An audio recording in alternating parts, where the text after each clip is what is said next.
start. I know there's a bunch of people still coming on, but I want to reward everyone for being on time. So first of all, I want to thank my old and dear friend, not old, just from a long time ago. No, we're not. We are not old. Anyway. We are 28. Okay. So Chaya Ertel is one of my dearest friends, even though we don't see each other as much as I would like. It's like no time has passed when we do. And she and I had the idea to do this class because there were a number of students that have asked both of us over the years for some information on this mitzvah. And who better to teach this class than me, who totally did not grow up religious and always vowed, never, ever will I put anything on my head. So Hashem has a fantastic sense of humor. And so here I am teaching a class. We called it my least favorite mitzvah or something like that. So I have a lot of information to give over tonight, and I'm going to try to talk as quickly as I can. Forgive the background. I tried to do a simulated background. It looked awful. So we're just not doing that. So you get to see my playground. So I put my website up here and my name on Facebook so that you have access to reach out to me. I don't know how much time we're going to have for questions. I would like to just invite you guys to write in the chat any questions that you have. I'm going to try to get to them. If at all possible, I will try to get to all the questions. The truth of the matter is, I've probably addressed all of your questions in the actual material of the class because I had all the questions that there are to have about this mitzvah. And so that's how this class developed. This class is an outgrowth, as so many of my classes are, of my own issues related to Judaism.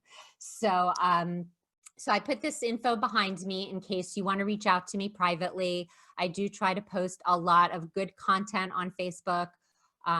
Those of you who know me know that I'm a dating and marriage coach. So Baruch Hashem, thank God I just had my 128th client get engaged, yay. So if you would like to meet with me privately on that front, you are more than welcome to. And I just do a lot of classes on Jewish issues related to being a woman. So relationships, modesty, a woman's role, lots of stuff like that. Frankly, all the stuff that I had the biggest issues with when I started looking into traditional Judaism. So on my website, by the way, you will find all of my favorite books divided by topic. It's like the best Baal Tshuva library, right? It's divided, science and Torah, feminism and Judaism, like literally everything divided. And I've read all the books on there and they're all great. Also, there's a contact me section if you'd like to contact me. And my dating pointers are up there as well.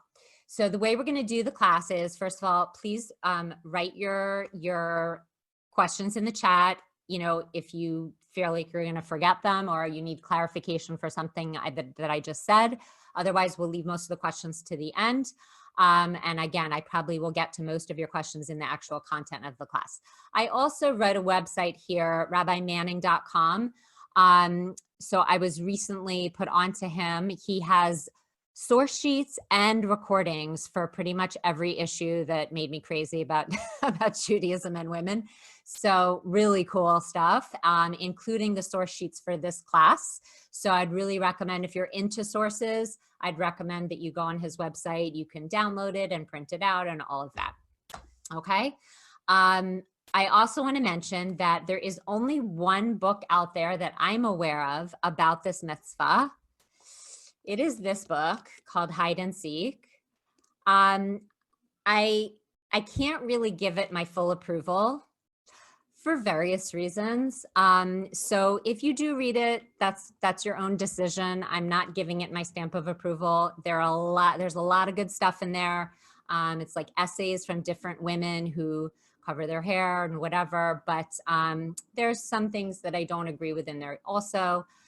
So unfortunately, there really isn't a book that really encapsulates what we're going to talk about tonight. Maybe that's on my extended to-do list during quarantine.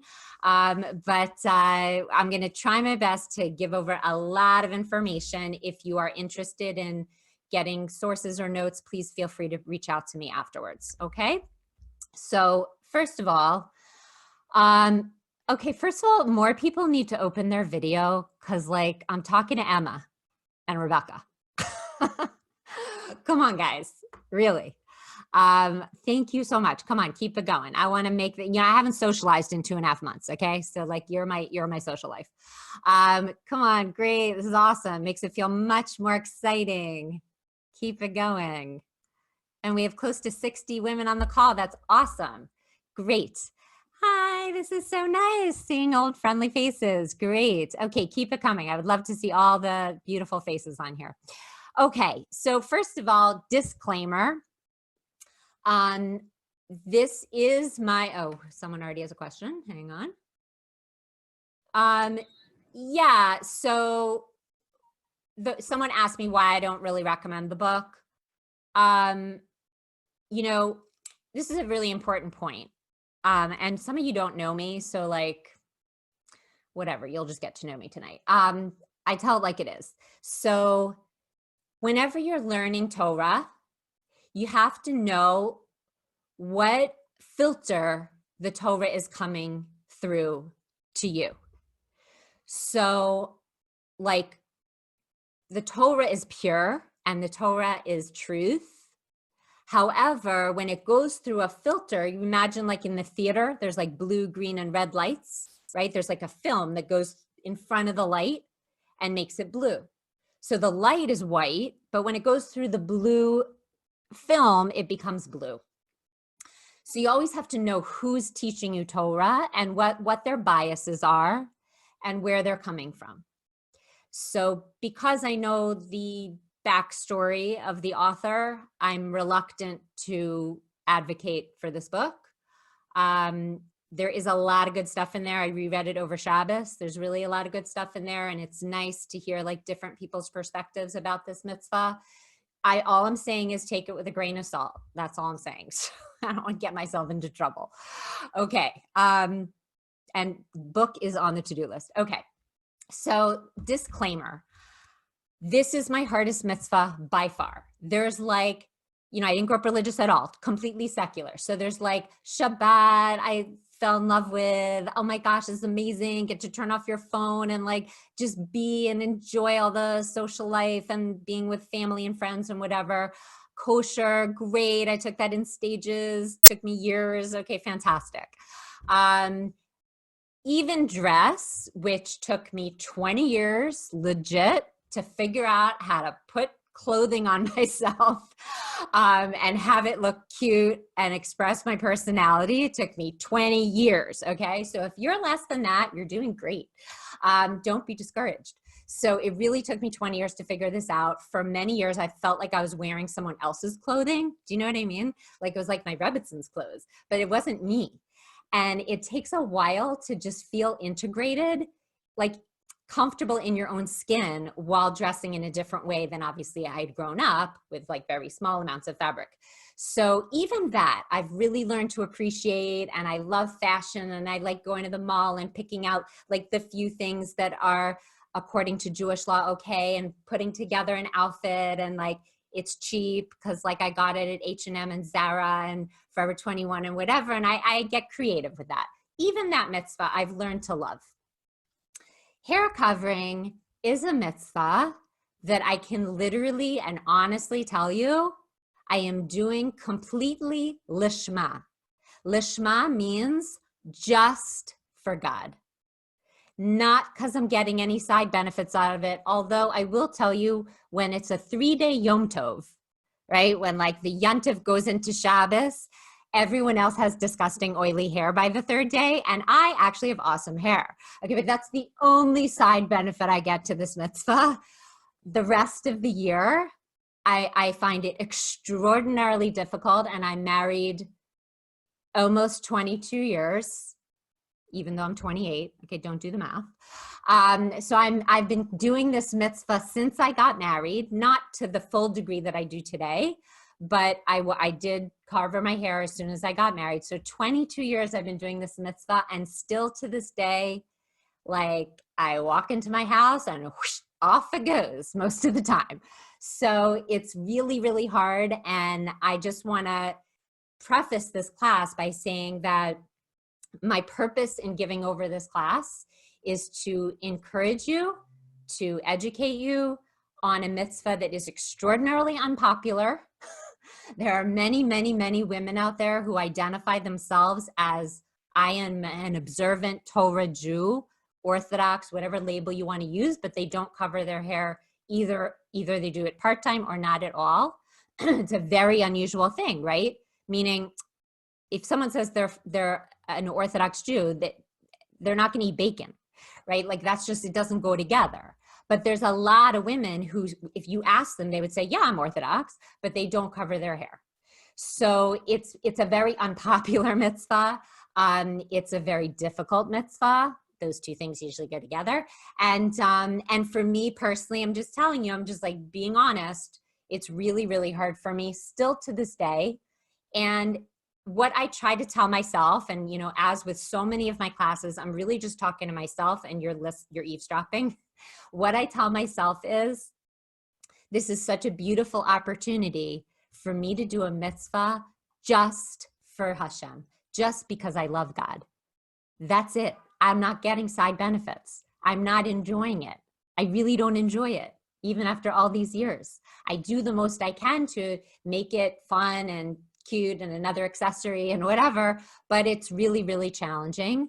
And I try to remember that, like in marriage, sometimes your husband asks you to do something and you don't really, it doesn't make logical sense to you, and you don't really want to necessarily do what he's asking, but because you love your husband, unless it's like a crazy request, you'll do it because you love him.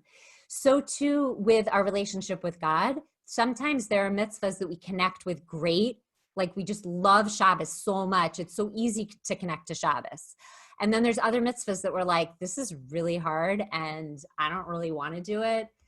But we get to a point in our journey that sometimes we're like, you know what, I'm ready to take this mitzvah on, even though I don't understand it fully, and even though I don't enjoy it, because I just love Hashem so much. And I always look at Judaism as kind of like a package deal, meaning if I want a husband who doesn't look at other women ever, like no internet, no magazines, when there's girls on the street not wearing whatever, he focuses on their face. He's completely and utterly devoted to me. And my whole life I was looking for something like that, right? I was in very long relationships with guys who, like, a girl would walk down the street and he'd be like, that's so disrespectful. So it's a package deal. So if I want a man who's going to be so devoted and respectful to me and not look at anything that he's not supposed to look at, so too, there are things that I'm going to do for him and in the context of that relationship that are not so comfortable or easy for me. So that's my disclaimer. I will tell you that it says in Pirkei Avot, Ethics of Our Fathers, this is my favorite line in all of Chazal. It says, Lefum Sara Aga, which means according to the struggle that you have in a particular mitzvah, equals, that is the reward you get for that mitzvah. So, I always give this example, but I have a friend who became more religious together. And she always wore these like long flowy skirts, J. Jill, hippie trippy, whatever. And I always wore extraordinarily small pieces of fabric.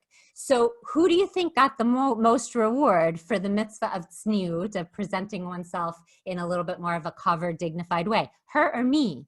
Me, obviously. For her, this was natural. This was something that it was her sense of style. She just always liked dressing that way. For me, this was like, wait, what? I have to have fabric that goes to where? Like, I didn't have one thing in my entire closet, not one, okay, that fit the laws of Judaism, not one piece of clothing, okay? So I always think it's kind of funny that there are a lot of high schools that have me come talk about these topics to the girls, like modern Orthodox schools. And I always just think it's so funny because like me, like who are you talking, like me, the one who had the most trouble with all this stuff. And this is who they want to hear from. And I guess it's just that they find me relatable because I'm very honest about the fact that it was hard for me. So, so Lefum Tzara Agra means a mitzvah that's hard for you, you're going to get more reward for. So when I put this thing on my head, when I don't want to, I remind myself that I'm doing a mitzvah in the highest way possible, which is lishma, not because it's fun, not because I get side benefits, but just because God told me to, and I love him and I want a relationship with him. And I'm getting the most reward for it of probably, of definitely any of the mitzvahs that I do, since it's the hardest for me. Okay, so that's my disclaimer. So I'm gonna give over a lot of information, then we're gonna get to the chat, okay? So hang tight. So because hair covering is an unpopular mitzvah, so some of us might have assumed that it's not halacha, that it's not Jewish law. And I've even had people say to me, what do you mean? Like I've gone to like Orthodox communities and I go to Orthodox shul and like then the women take off their hat. So it must be fine, right? And so my line is always, we don't judge the Torah by looking at what the Jews are observing. Everyone's human. Everyone has a harder time with certain mitzvahs, but we want to look at what does the Torah actually say, not looking at what the behavior is around us. Okay, so what does the Torah say? Okay, so I'm not going to give over every in and out of every source. Please check rabbimanning.com, okay, if you are interested in printing out the source sheets. I did it myself. The Torah source we know goes back to Parshas Naso. There's a whole discussion, which you could do an entire separate class on, of a woman who is suspected of adultery. She's called a sota, and her husband suspects her of, doing something that she shouldn't have done with a man that she shouldn't be with, okay? She's a married woman. So there's a whole procedure. He brings her to the Beit HaMikdash, the temple, to the high priest, the Kohen Gadol. And the Kohen, the priest, does this whole procedure where he basically tries to get her to confess if she was in fact unfaithful. If she was unfaithful and she says, yeah, had a moment of weakness, sorry, tshuva, whatever, they divorce and they go their separate ways in peace. If she maintains her innocence and in fact she wasn't innocent, she dies a very gruesome death, as does her lover, wherever he happens to be walking down Broadway or West End Avenue. Okay, so what's part of the procedure? They erase Hashem's name in some water. She drinks the water. If she drinks the water and she was guilty and she says she was innocent, she dies a gruesome death, as does the guy. If she was innocent, she's going to drink the water and it's going to be obvious, and she didn't blow up, it's going to be obvious to her husband that she was actually innocent. She didn't have relations with another man. And then the priest blesses them and they go home. And the next time that they're together, Hashem blesses them with a baby, which is basically his haskama. That means his stamp of approval, right? Now go together in unity and shalom and peace and rebuild your marriage.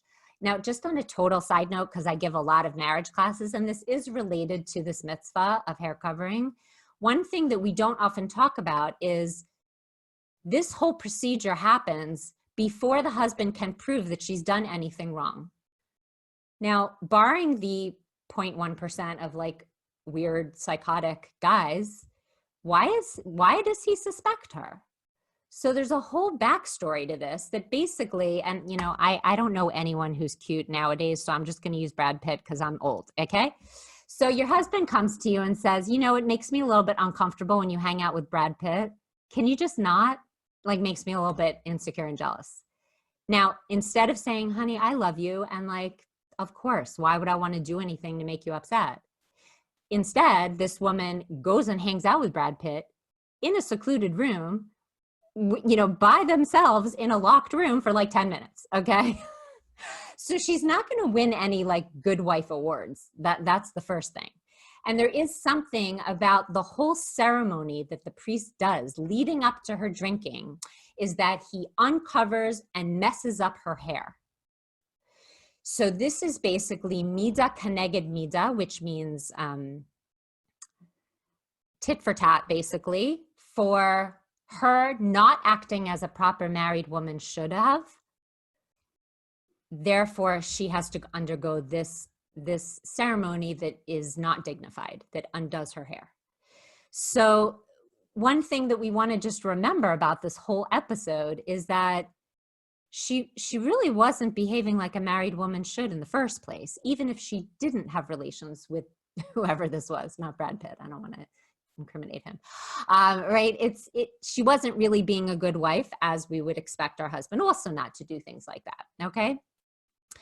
So that's the Torah source, that basically her hair is somehow uncovered and disheveled through this experience, okay? And Rashi, who's our most famous biblical commentator, gives two derivations for the halacha.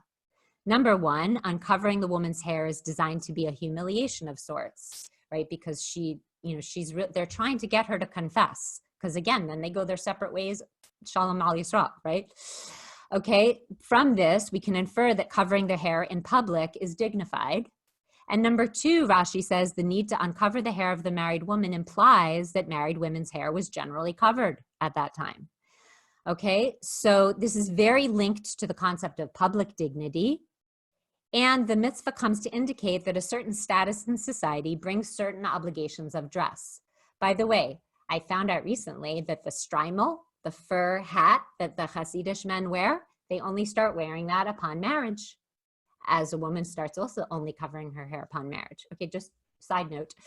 Okay, so we are meant to cover our hair when we get married, okay? And the Mishnah and the Gemara, they go into a whole back and forth. Is this a Torah source? Is this a rabbinic source? Okay, the vast majority of opinions, the way the halacha, the way the Jewish law is clear to have developed, is that this is a Torah law to cover one's head in some way, to cover one's hair in some way. How much, when, in front of who, these are the things that are discussed. But there are no rabbis that are legitimate, to my knowledge, in any source, going all the way back to Rashi, all the way down to today, that would say it's okay for a woman to go out in public with absolutely nothing on her head. Okay, so that's just an important thing to clarify. This is not a rabbinic custom. This is not a fashion statement, as I heard one rabbi say, okay, determined by the times that we live in. This is a mitzvah from the Torah. By the way, all the laws of dress are not even mentioned in the Torah. All it says is we're supposed to walk modestly with God. What does that mean? Okay, so there are many, many mitzvot in the Torah that really are not explained, even like cooking a calf in its mother's milk. Like, what does that mean? How do we not eat chicken parmesan from that? You know what I'm saying? So there's like an oral law that it's very important to be aware of. If anyone's interested in how all of these halachas are developed, there's a wonderful 3 books. They're yellow books by Rabbi Ellenson. I'll try to write it here. Hang on. That I found really helpful because my Hebrew is not great and it is all in English. You know, it's English and Hebrew. Rabbi Ellenson. And the books are called Serving Our Creator, I think, The Modest Way, and I forget the third. Okay, so it's 3 books. There you go. That really, it starts with the Torah source, then the Mishnah, Gemara, down to today, Sephardi, Ashkenazi, Rav Moshe Feinstein, and you can literally, it's every mitzvah related to women in Judaism and how it developed. It's very, very interesting. I found it very helpful, okay? So basically, from a Torah law perspective, for a woman to go out in public, it's called in the shuk, right, in the marketplace, with nothing on her head, this is a violation of Torah law. Then there's something called Dat Yehudit, which basically means the custom of your community. So obviously in the Hasidish communities in Israel or in Williamsburg, they have different ways to cover their hair. You may have seen like the little wig with the pillbox hat on top, right? They do a double head covering. That's their custom. Some of the Satmar wear those turbans, right? And they shave their head underneath.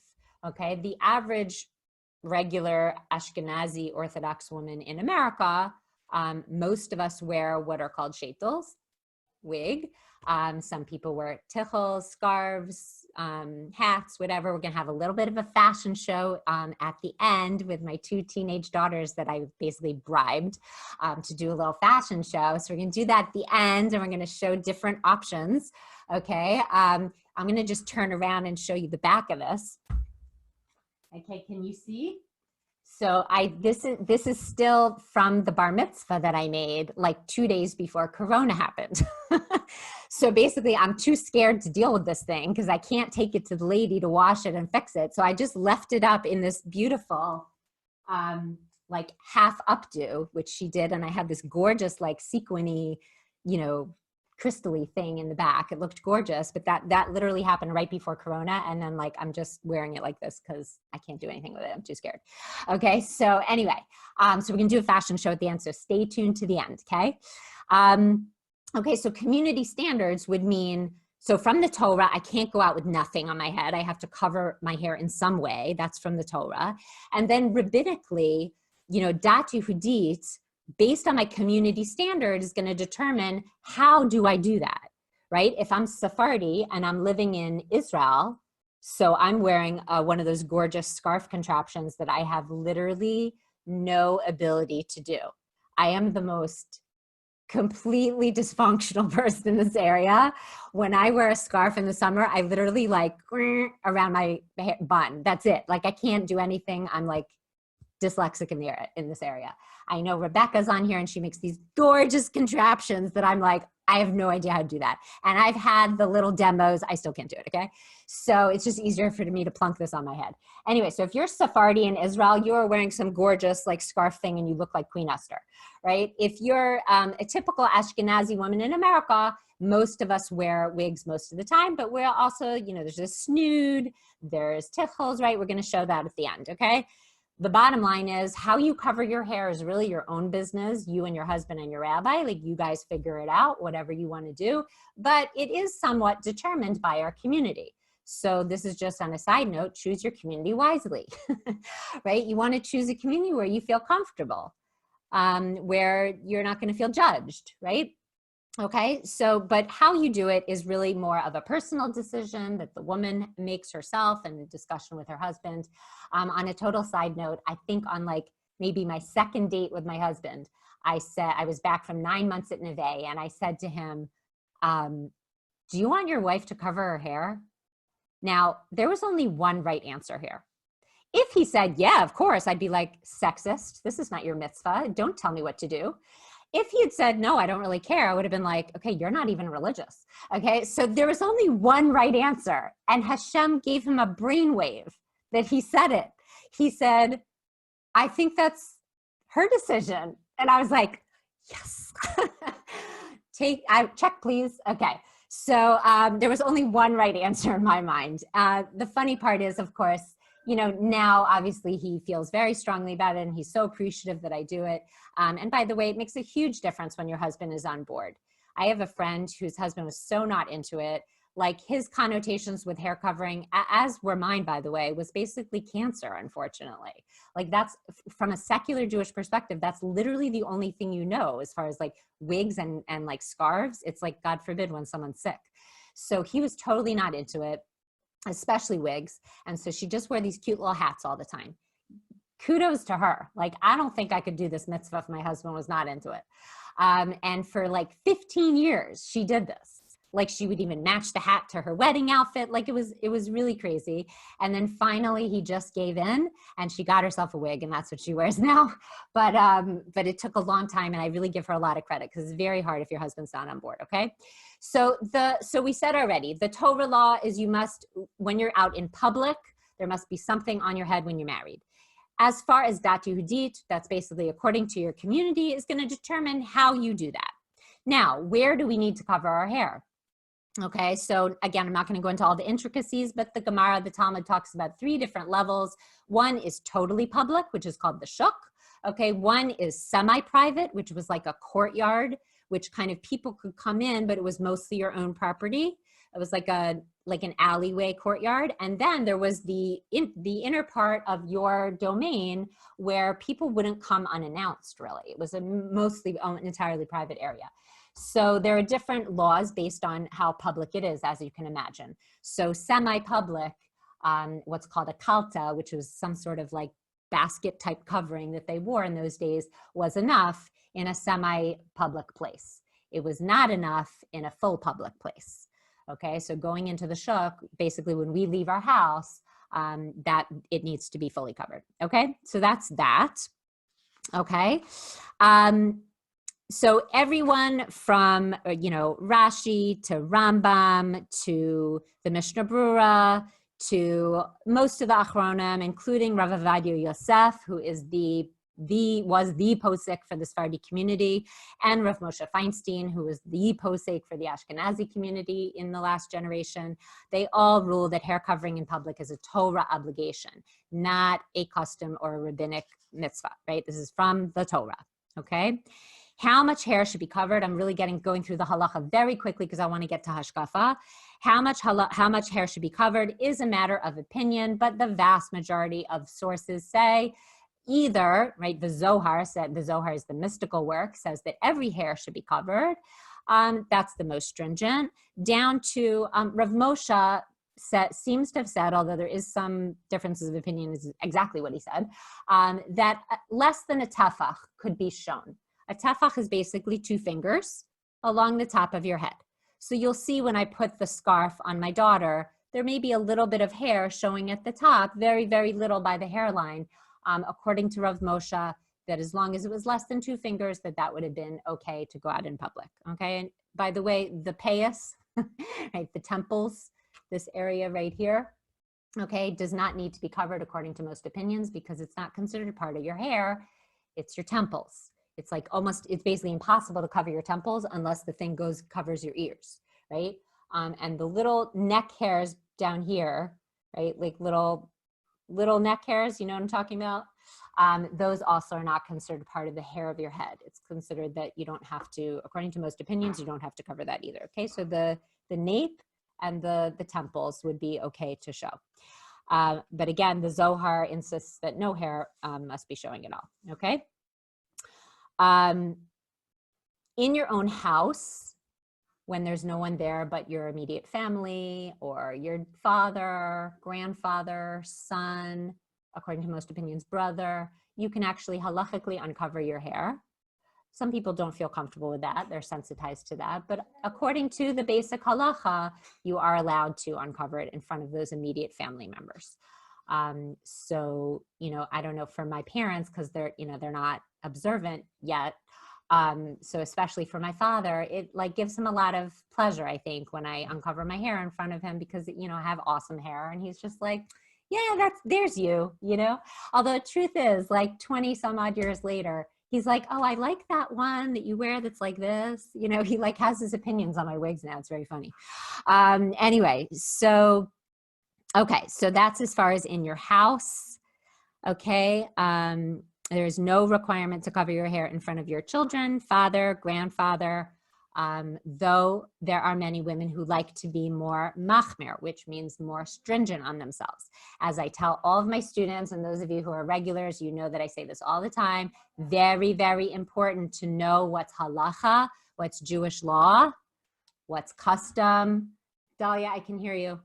What's custom, what's extra stringencies, which is chumras. Okay, it's really important to know all those delineations, because if you say to yourself, oh, I can't do that, and meanwhile it's not even halacha, so, right, you need to find out what it is. And that's why it's very important to aseh lecha rav, acquire yourself a rabbi that you trust, that knows you, that knows your journey. And on this note, I just want to share a story that I had a couple of friends who were also balei tshuva, like myself, did not grow up religious. And they they said to the rabbi, so I'm going to start covering my hair full time when I get married. And he said, I wouldn't advise that. And they were like, what? The rabbi's telling me not to cover my hair? And he said, I want you to just do Shabbat. Just cover on Shabbos. And don't worry about anything else right now. Why did he say that? Because if we take on too much too quickly, and this is, by the way, a general principle when you're becoming observant. Maybe I'll do another one of these Zooms about the healthy approach to growth, because I have an awesome class on that. But if you take on too much too quickly, guess what happens? You explode. And then you're like, see you later. Been nice knowing you. I'll go back to my secular life. So it's really important to go slow and steady. You know, it's like an athlete who's training for the Olympics. They don't go out there and run 50 miles the first day, right? They slowly add another quarter of a mile every time they train. And then by the end, they're ready for the marathon. So too, we are interested in the marathon. Hashem, God, is interested in the marathon. He's not interested in the sprint. He is not interested in what you're doing tomorrow. He's interested in what you're going to do 30 years from now. And a good rabbi will have that mindset as well. So this rabbi, who is an excellent rabbi, told my friends, I only want you to cover it on Shabbat. Now, of course, many years later, they cover it full time. But it's really, really important to know yourself and what's too much, because you may explode and get resentful. The general rule of thumb is push yourself a little bit out of your comfort zone, but not so much that you get resentful and upset. Yeah? So that really applies to everything, whether it's Shabbat, kosher, tzniut, hair covering, whatever it is. I did everything in tiny little steps, one at a time. Oh, let's take a half a step back. Okay, 2 more. Okay, another half a step back. That's the way that healthy growth works the best. Okay, the marathon, not the sprint. Okay, so regarding this mitzvah of hair covering, especially since it's so difficult, we don't want to be comparing ourselves to other people. Right? Again, maybe it's easier for your friend. Happens to be, I have awesome hair. So of course, this mitzvah is going to be much harder for me than my friend who had stringy hair, who was so excited to cover her hair because her regular hair was so bad, right? So of course she's going to be excited. I was not excited. And I have extremely thick hair, so it's hard to stuff it under anything as well. So, and my hair had been really my signature. So it was really, really challenging for me. So it's very important to go at your own pace. Do not compare yourself to anyone else, and really get some what's called hadracha, which means guidance on, you know, exactly how quickly or how slowly to do things. Okay. All right. So I'm going to take a break from the halacha part, and I'm going to go to what's called hashkafa, which is kind of like the deeper meaning behind a mitzvah. Now, we want to approach this study with humility. Devorah? Yes. Sorry. There was one question that I think somebody had on the chat that I feel like it makes sense to answer. Great. About what are the amount of inches technically that can be shown? Right. So again, a tefach is basically 2 fingers worth. I think it's, what is that, like 6 centimeters? I don't know. I could get a ruler, but basically 2 fingers, like along the hairline. So again, we're going to show it at the end, but if you're wearing a scarf and like a little bit is showing in the front, according to many opinions, that is okay. There are opinions that every hair should be covered, but if you are at the stage where you're like, you know what, I just need to fulfill the basic halacha, so you would be okay with showing less than a tefach, so less than 2 fingers worth. Okay, good, thank you. Great. Okay, and yes, the mitzvah of covering your hair is only in front of men, according to halacha, Jewish law. So theoretically, right now, I could take this off, and you could all see my awesome hair. Okay, but I'm not going to, because the truth is, once you start covering your hair, it's sort of like walking outside without a shirt. Like, it just kind of feels like something's missing, you know, when you're like, keys, cell phone, okay, so like it just sort of becomes like that, and you develop a sensitivity. Particularly, I feel like when I'm teaching Torah, I want to look like a little bit more dignified and covered and whatever. But certainly if I had like one friend over, I don't know that I would always have my hair covered, you know what I'm saying? And there's certainly no requirement according to halacha. Okay, someone's asked me to clarify this about Rav Moshe. I want you guys to go to this, okay, rabbimanning.com. Listen to the class that's recorded, download the source sheets. He's going to say it much better than me. There is some ambiguity about exactly what Rav Moshe said, but most people quote him as saying that you can show less than a tefach. Okay, we're going to move on. Okay, so what's the deal with women having to cover their hair? So as we said, this comes from the Torah. in the explanation of this sota, this woman who didn't act as a married woman should. Okay. Oh, and we said that we want to approach this hashkafic portion from a place of humility, that we're not giving reasons for the mitzvah. It's really important to realize that. I'm going to give you some interesting ideas. It's called the Tameh HaMitzvot, which means the tastes of the mitzvah. It's like a hint to what might have been going on in Hashem's mind when he made this mitzvah, but we're not seeing the whole picture. 3.5 pounds of brain matter in here, Hashem infinite, not gonna work, okay? I'm not gonna understand everything about Hashem's Torah, but I have a requirement, since Hashem gave me a brain, I have a requirement to use it as best I can. So I'm gonna try to understand the mitzvot as best as I can, certainly as a Baal Tshuva, which I know many of you are. You know, most of us would not do the mitzvahs and sign on for this unless we really tried to understand as best we could what we're doing. But we come to a glass ceiling or a cement ceiling beyond which we cannot go, because our intellect, our human intellect will not allow us to fully perceive everything. Okay, so it's really, really important to come to this topic with some humility. So we're not seeing the whole picture here. But what's with hair? If you look at any woman's magazine, right, or any billboard selling anything from Coca-Cola to sports cars to whatever, it's usually a woman with lots of hair and very little clothing. Those two things usually go together, right? Tons of, right? And like eensy weensy, you know, bikini or whatever it is, okay? So there must be something about long hair that is sexy, that's alluring, that's sensual. I don't know if anyone's old enough to remember the Herbal Essences commercial. Remember that? Okay, so that does not happen to me when I take a shower by myself. Okay, but anyway, so there's something about hair that is sexy and alluring and sensual. And it's like, it sort of symbolizes this side of a woman. Okay, so I think we can all agree on that. So the Jewish view is that every part of our body teaches us something, like a spiritual truth. So we have 2 eyes and 2 ears, but only 1 mouth, because we're supposed to see and hear more than we speak. The fact that we have 2 coverings over our tongue, which can do so much damage, so much worse than a gun, is the tongue, right? You can destroy someone with your words. So Hashem made it that there's teeth and lips to hopefully control our tongue so we don't say things that are mean. So what's the physical purpose of hair? What are we supposed to be learning from hair? So there actually is no physical purpose to hair. There are plenty of bald men who do just fine, okay? They're fine. There is no physical purpose to hair. It doesn't do anything particularly to us on our head. However, it's an adornment. It makes us beautiful. That is the purpose of hair. It makes us beautiful, and it's a sensual thing. So fine. Okay, so what? Why do I have to cover it when I get married? Okay, so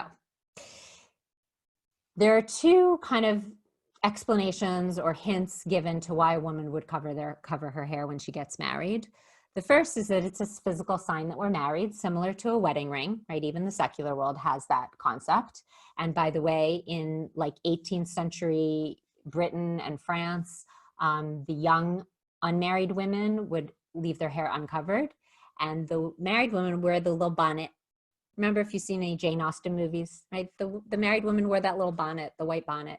On a total side note, we went to Pennsylvania Dutch country to visit the Amish. And of course, like, I am like interested in these things. So they had 2 little girls at the Amish farm. One was probably about 12 and one was probably about 14. And they were manning the farm and like selling stuff. And one had a bonnet on and one didn't, right? The 14-year-old had a bonnet and the 12-year-old did not have a bonnet. So I was like, hi, just curious, like, when do you start wearing the bonnet? And she said, oh, like around 13, 14. Puberty. Okay. So interesting. Like, I love cross-cultural stuff. Like, it's so interesting to note that there's this concept with them as well, that like when a girl kind of becomes a woman, right? Now in Judaism, we don't do it when you become a woman. We do it when you're married. Okay. Why do we cover when we're married? Primarily as an extra sign of modesty and restraint, that now that you're a married woman and that all of that sensual energy that was symbolized in your hair needs to be directed at one source, at your husband, okay? So when a woman first experiences sexual intimacy, right? It's her first experience, hopefully. Okay, so then she is the first time that she's really aware of this incredible power inside her. Okay, y'all know what I'm talking about. Okay, she is finally first aware, like maybe she was a little bit aware when she was young, but like then now she's like, whoa, I can like wrap him around my pinky in about 0.3 seconds. Okay, like you are suddenly aware of so much power that you have in this arena, in the sensual department. And that's the exact moment when we have to take all that energy and keep a lid on it. Okay. Can anyone in the kitchen please go to another room? Thank you. Working from home, not simple. Okay. So we're going to take all of this energy and just reserve it for our husband. On a total side note, I recognized when I was at Neve, right, which is obviously an all-women seminary. So then I would occasionally go to like a co-ed Shabbos meal, like in the old city. And all of a sudden I was like flipping my hair all over the place. And I was like, this is so weird. I don't remember flipping my hair for the last 3 months because I was around girls. Then I went to a co-ed meal and I was like, you know what I mean? And I'm like, this is crazy. Okay, so it's really legit. It's really, really truth, okay? So covering our hair is basically a symbol of restraint. It's so much more for the woman herself than for anyone else. You always know it's there, right? It's kind of like when you went to the prom and you got your hair done, you were sort of like this, right? Like you couldn't be like, you know, go in a convertible and like, you know, you didn't want to, okay? It's kind of that feeling of like restraint. So I always know it's there. It's like a physical reminder to me, I want to behave in the way that a married woman should behave. I'm not going to have that conversation with that guy that comes for Shabbos. I'm going to draw a little bit of boundary. I'm going to be nice and polite, but I'm not going to go over that line and be overly friendly. So this is always a sign on my head for myself that now I'm a married woman, I'm going to behave differently.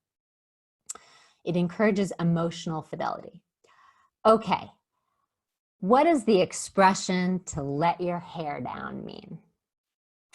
To let your hair down means to act wild and crazy without any restraints.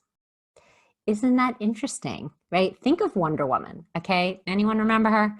I mean the original, Linda Carter, okay? So she wore her hair in a bun when she was Diana Prince or whatever, right? She was all like secretarial. She like had her hair in a bun and she was wearing like a suit and she was very proper. Then what happened when she had to go save Steve Trevor from like some kind of Nazi calamity, right? Da-na-na-na-na, right? And then she, all of a sudden she's in a bustier and whoosh, all this hair, right? Now, I don't know exactly why she needed that very small outfit to go beat the Nazis, but okay, moving on. So there was something very, very sensual about her hair, right? It was like part of the whole package. So to let your hair down denotes wild, unrestrained behavior. One of the identifying marks of the hippie movement, right, the 60s, which was the free love era, do whatever you want with whoever you want, whenever you want, was long hair for both men and women, right? It was very symbolic. No rules, no restraint. We're anti-authority. We're going to grow our hair long and who cares if it's washed, right? That was the 60s. What's the first thing that happens to a man when he joins the military? Why? Why does he have to shave his head when he get a crew cut or whatever when he's in the military? Because the military symbolizes restraint, authority. I don't just go onto the battlefield and be like, no, yeah, I don't really like that thing my commander's saying. I think we should go this way. No, you listen to what your commander is telling you, period, the end. So shaving their head is very symbolic of deference to authority and restraint, okay? Moving on. When a woman covers her hair after a marriage, she is making a statement to herself and to others that she lives with a discipline, for her life has now taken on an added dimension. She has to establish a Bayit Na'aman B'Yisrael, which means a genuine Jewish home, a faithful Jewish home, and that requires all of the gifts that she has as a woman focused inside. And that doesn't mean she can't work outside the home. It means her essence is focused on what's going on inside my home. So some of this perception is obviously filtered down to other nations, right? The Queen of England never goes out without either her awesome diamond tiara or a gorgeous hat that like totally matches her outfit, right? So there's something about royalty that, you know, you cover your head. By the way, I believe it was President Kennedy who was the first president who did not go out without a hat on his head. Before President Kennedy, every man and woman, you would never consider leaving the house without a hat on your head because it was considered like you left some clothing off, like you're not dressed. It's not dignified to go out of the house that way. I have an amazing photograph from GQ magazine of like a sporting event, like a football game or something, or a baseball game from like 1940 or something like that. It looks like shul. Remember shul, by the way? Right? It looks like shul. All the men were wearing a suit, tie, and a fedora. It mamish looks like an Orthodox shul. And it was like a football game. Okay? So that's how men dressed. What do you mean? It's like, that's dignified. And women also. Unfortunately, in my opinion, unfortunately, our society has gotten a little bit degenerated now, like casual Fridays every day. And no one gets dressed up, even when you go to the opera or the ballet, right? Everyone's casual. So there was something always on her head. Obviously, no woman would attend an audience with the Pope unless she would cover her, you know, she would always cover her hair if you're going to go see the Pope. So there's something going on here. Interestingly, Chava's hair, Chava Eve, her hair was tightly braided when she was created, apparently. And the sources tell us that after the sin, her hair became like disheveled and unbraided. And it was only then that it needed to be covered. So it's kind of also a symbol of sort of this misuse of power, right? We just talked about the power that a woman has over a man. She misused that power and got her husband to sin. Okay, it was also his fault, don't worry. Okay, it was mainly his fault actually. But she really misused her power, right? She could have used it properly and she used it improperly.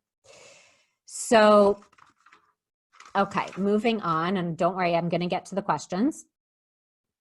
Okay, it's a big blessing that we have so many great options to cover our hair. By the way, like, you know, in our grandmother's generations, it's not a wonder that barely anyone did this mitzvah because your choices were basically like a kerchief where you looked like babushka, like grandma, or, you know, wearing some horsehair wig that looked like a horsehair. Okay, so like there were not so many attractive options. Now we're so lucky that there's like a million different beautiful ways to keep this mitzvah, depending on your own personal taste and style and custom and community. And it's just, we're very, very lucky. So it's just important to, you know, to remember that as well. The Gemara, the Talmud, and the Zohar, which is the main work of Kabbalah, the mystical sources, teach us that a woman who is careful with hair covering is rewarded with blessings in this world and the next. Health, parnasa, which is livelihood, financial livelihood, and abundant nachas, that's joy and pride from her children and her grandchildren. Okay, now remember, every step in the right direction is precious to God. You know, please don't take this as a, you know, as a, y'all go out as soon as you're married and, you know, okay, that's not what I'm saying. Everyone needs to grow at their own pace. But I think a woman could mechazek herself, could strengthen herself by remembering the blessings that she's bringing into her home and to her children and to her family when she keeps this mitzvah. Okay. So this is just a cute vignette that I heard about like someone on the Yankees or the Giants or whatever. Someone was interviewing him and said, you know, isn't it hot wearing that helmet? Like, you know, you're hot, you're sweaty, it's uncomfortable. And he said, are you kidding? When I put on this helmet, I feel like it's a crown. It's such a privilege. And it reminds me I'm part of the major leagues. So when we cover our head as a woman, it really shows like I'm on God's team, right? We don't have a yarmulke. We don't have a kippah. A religious man always has this mark on the top of his head, right? This like symbol, I'm a religious man. And maybe he wears tzitzis hanging out also. So everyone spots him, which is, by the way, a blessing and a curse. It means you can't sit down while the pregnant lady is standing up in the subway, right? It causes you to be a better person you know, it forces you to kind of up your game because people are looking at you and saying that guy's Orthodox. We don't have that same thing. And covering our head is really our yarmulke. It's a form of Jewish pride. It attaches us to a certain segment of the Jewish population, right? I heard one of the beautiful stories in that book was a woman who, she went to some conference for work and it was like mostly non-Jews and whatever. And across the room, she spotted another sheitel, another wig. Like out of like 100 people in the room, she spotted a sheitel over there and they shared a look. Like we know each other kind of, right? And then they ended up like having like a meal together and whatever. And they just like knew so much about each other just because they shared this, which is, I find that myself as well when I'm in like a very random, you know, non-Jewish environment. And then I see someone else covering their hair. I'm like, oh, you know what I mean? It's like secret club. Okay. So, marriage is referred to as kedushin in Hebrew, which really means separation. So when you get married, you make a lot of separations. There are parts of your inner world that you're not going to share with anyone else besides your husband. There's parts of your physical body that you're going to only share with your husband, including your hair. We're not supposed to, you know, be like flirty, God forbid, or talk excessively with other men. We want to keep our relationship with our husband as private as possible. There's this whole like circle of intimacy that's created, and covering one's hair fits into that rubric, where when a woman covers her hair, it's like her real hair is this special, intimate thing that only is shared between her and her husband. And that's why I said it's so much harder if your husband isn't on board. Okay, by the way, the word tzniut, which we badly translate as modesty, but I really prefer to call it dignity or internality, focus on the internal, comes from the word sena, which means privacy, right? So the whole rubric of modesty really is about privacy. Not everyone needs to see everything. Why would I want everyone to see everything? Why would I want men gawking at me? I'm married, for gosh sakes, right?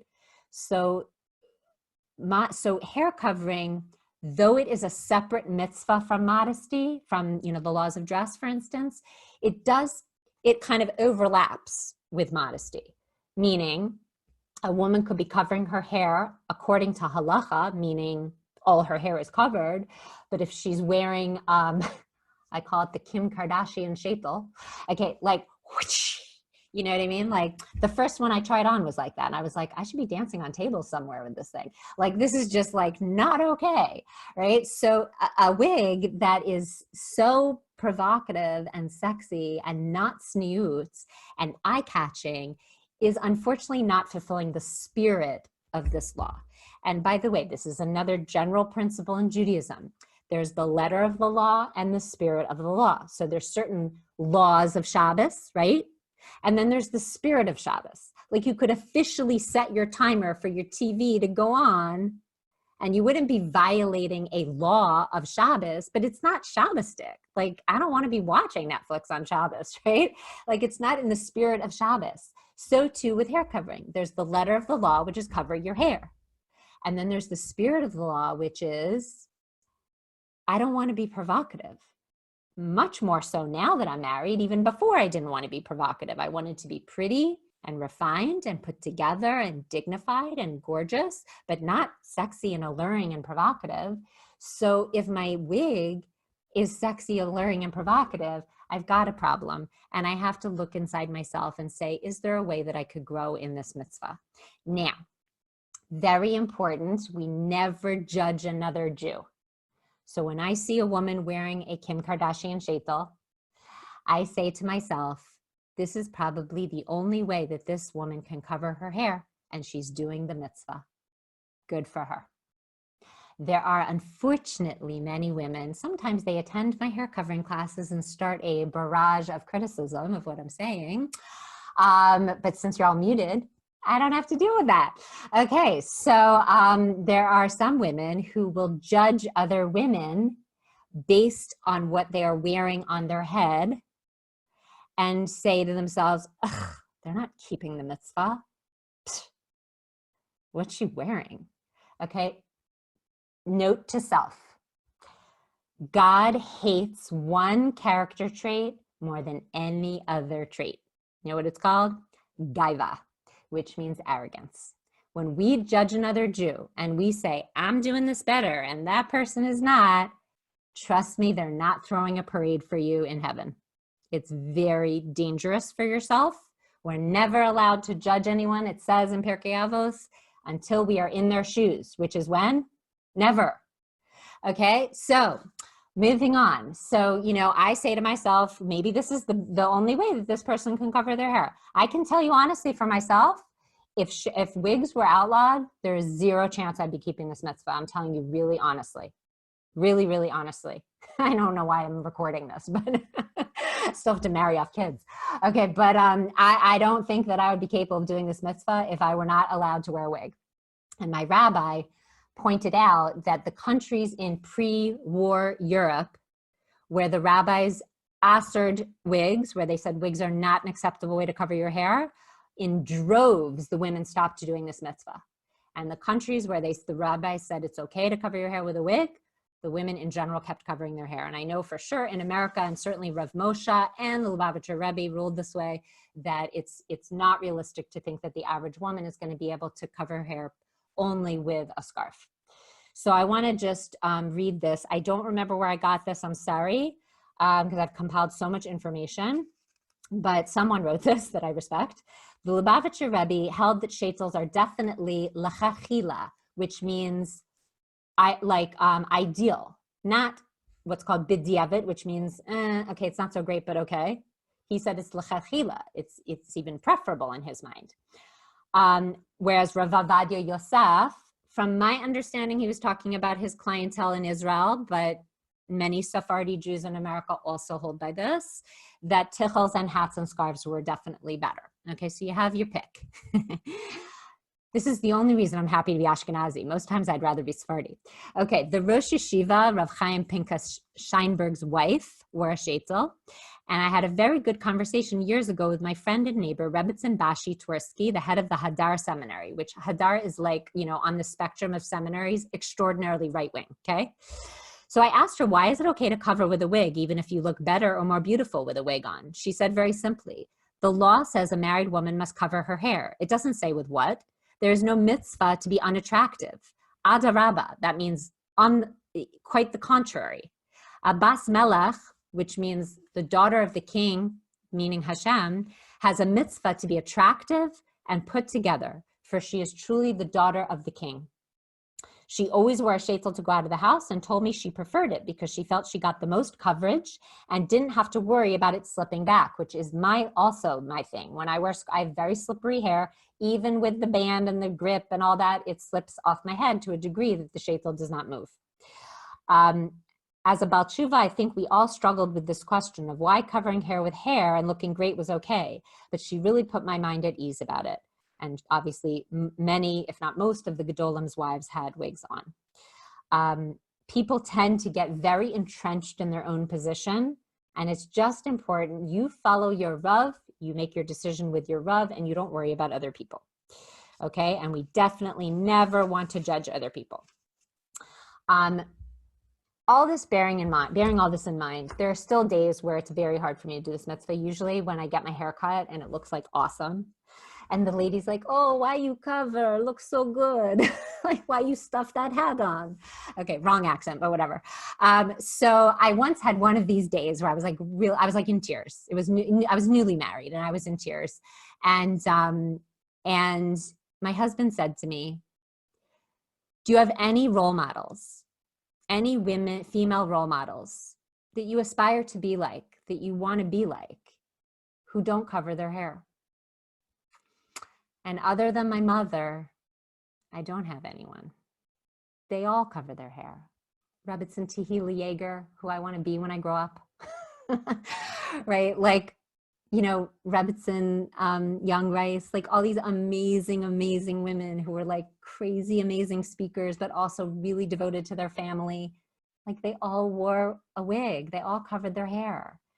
So that was like such a good point. And I remember that now when I'm having a hard day, I think to myself, the woman that I want to be covers her hair. So after all the halachic discussions and all the ins and outs, at the end of the day, who I want to be is a woman who covers her hair. So that gets me through the days that are difficult. And I thought I would share that with you. On another note, and this shouldn't be the case, but it is, okay? For better or for worse, the way that you view a couple's religious standing is largely based on how the woman is dressed and what she's wearing on her head. There's nothing to say about this. I'm not saying it's good or it's bad. It just is.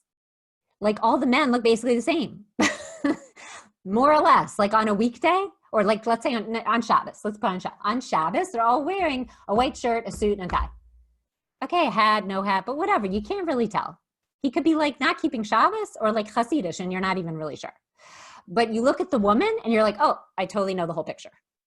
Now, I don't know that it should be this way, but it just is this way. And we tend to judge by externals, and we like figure people out based on like what they look like. It just is. I look at it as a big responsibility in a good way. Okay, next story. I was very, very newly married. And as I told you, I started covering my hair when I first got married with a wig primarily. But, you know, then I'd wear like a baseball cap with stuff hanging out, like, which I wouldn't do today. It was Shabbos, and I was wearing my wig. And I was still struggling a lot with the mitzvah of tzniut, of dress. And I was definitely pushing the envelope a little bit. And Akira Rebbitzin, unfortunately, came up to me in public in front of my husband and other people. Okay, this is such a big avera, sin. When you embarrass someone in public, it's, according to Jewish sources, the same as murdering them. And she said to me, you're gonna cover your hair with a wig and wear that outfit? Don't you think that's hypocritical? Okay. So I cried the rest of Shabbos. And then my new husband said to me, I think you should call her. First of all, what if she says that to someone else? Like, I'm already in. I'm not leaving Yiddishkeit because some lady opens her mouth and says the wrong thing. Like, I'm a hook, line, and sinker. I love Hashem and I love the Torah. But what if it was a newbie? Like, that comment, see you later, right? So he said, and it was true, I should call her. And plus, she might not realize. Okay, so I hate conflict. I'm like averse to conflict. So I'm like sweating, right? But I called her Motzi Shabbos and I said, you know, you may not realize, but this is my hardest mitzvah, is like dress, you know, and hair covering. These are my hardest mitzvahs. And it's like a miracle that I even have like fabric on me. And like, it really was hurtful when you said that, because I'm struggling so hard to do the right thing. Okay, now, of course, she was like, oh, I'm so sorry. I didn't realize, blah, blah, blah. Okay, whatever. I forgive her. It's been 20 years. Okay, but anyway, I give over this story because I wouldn't want anyone in this group to ever have that experience. But if you do have that experience, just realize that people are human. Even though we have the teeth and the lips, some people just, it's like word vomit. Like they couldn't control what they were saying, and it just came out. And it was wrong that she said that to me.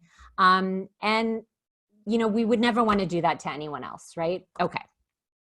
So next few points, and then we're going to do our fashion show. And I'm going to look at the questions also. Okay, so I just want to address the issue of the hair covering falling, like overlapping with modesty. Right? So the laws of tzniut are supposed to help us to focus inward. That's the idea. Instead of trying to get other people's approval for our externals, by the way, it's not tzniut for a man to wear Ferragamo shoes and a big Rolex watch and a ton of cologne either. Okay? Tzniut is for men and women, and it's not just about clothing, right? We're supposed to be understated. The Chazal tell us, do much, say little. I don't need to brag about myself, say how much money I make, come into a room and it's a big parade. You just do what you're supposed to do, make the world a better place, and not everyone needs to know about it, okay? So that is really the definition of tzniut, focusing on who I am inside and developing that, not being so focused on my outside. So when a woman covers her hair, and frankly her body as well, it really encourages us to focus on our insides. And I'm just speaking for myself here. When I was wearing like small pieces of fabric, it's very hard not to focus on your body because it's coming out all over the place, right? Like, oh, did I work out my abs enough today? Like, you know, am I like, you know what I mean? Like you're like tucking everything in, and is it falling out somewhere? And you're very aware of your body. Once you start covering it, I was sort of like liberated. Really, I was freed up to focus on my insides. And, you know, I've been working on my insides for 25 years. I'm getting better. Okay. But it made me lazy because I got so much validation for the outside. Why bother working on the inside? Okay. So covering our hair is supposed to be under that rubric of like, you know, I'm not like so focused on my hair, right? There was a beautiful story in here where she talks about from like an early age, you know, I have two girls who were bald until like 2 years old. So like with the tiny little wisp of hair that was coming out, I stuck one of those Velcro bows on so people would know she was a girl, you know, like so at a very young age, we stick bows in our baby's hair. Then what happens when you're a teen girl? Oh my gosh, the amount of time I spent on my hair, like I could have written like an entire Talmud by now. I used to get up before dawn in high school. I was like the era, I'm going to date myself here, but it was the 80s. Like, there's a lot of hairspray. Okay. So like, I was like, you know, like permed and sprayed. And I spent like an hour and a half on my hair. Why? I have no idea. Okay. Then, you know, then we're single, right? And we're like flipping our hair all over and like looking all luscious, you know, and then we get married and it's like, whoop, what do I do now? Now it's supposed to all be reserved for my husband. So it's not like it's overnight, you know, easy, but there's a lot of really special things about this. So as we said, once she first experiences all of this power, right, after her wedding night, she wants to take all of that energy and that sensuality and not have it be going out in a million directions. We want to literally put a lid on it, and like a laser, it goes towards our husband. So hair, by the way, is compared to the Yetzer Hara in Jewish sources, which is like the evil inclination. Esav, right? Esau was born hairy, and he really symbolizes the Yetzer Hara. And we have hair growing on the places of our body that have the most potential to cause harm. So, you know, and to be misused, right? The areas of our body that we need the most self-control, right? The brain, we want to control our thoughts. The mouth, for a man, we want to control our speech. And our private area, where we want to control our desires. So the Yetzer Hara really represents the primary drives we have as human beings, and the Torah provides the structure to direct those drives towards purpose and meaning. So the hair of a woman, as a married woman, it's representative of the most powerful aspect of her physicality, right? Her sexuality. Once this switch is activated and she understands that power, she covers her hair to constantly remind herself of her need to set clear boundaries and keep this powerful aspect of herself restrained and controlled. Okay. And by the way, also, it's not halacha, but there are women who are more particular about covering their hair during the times of the month when they're not permitted to be physical with their husband. So now this makes sense, because during that time when she and her husband are meant to separate physically, sexually, she is taking that hair, which is representative of that sexuality, and covering it. Again, not every woman does that, but women who are particular to do that, it makes sense logically based on what we're saying. So through the mitzvah of covering her hair, a married Jewish woman recognizes the power she possesses as a woman and the importance and beauty of that energy within the framework of her marriage. Upon leaving the privacy of her home, she physically covers and restrains her hair, which reminds her that she must restrain the most intimate aspects of her femininity and direct these energies inward towards her husband, you know, between her husband and herself. It is with this awareness that she can help to cultivate a deeply fulfilling, exclusive relationship with her husband. Okay, so let me just make sure I got to most stuff. We didn't get to everything, but Rabbi Sauer, who was Rosh Kol of YU in LA, says that the mitzvah of hair covering is really the hallmark of the Jewish woman, right? Where the yarmulke is to a man, a symbol of yirat shamayim, fear of heaven, the hair covering is for the Jewish woman. As the yarmulke symbolizes humility, So a married woman's hair covering symbolizes modesty and humility, an essential aspect of the role of the Jewish woman. So the Torah, again, just to highlight this, does not want us to be unattractive or ugly. It wants us to be beautiful and dignified, but not provocative. Okay, so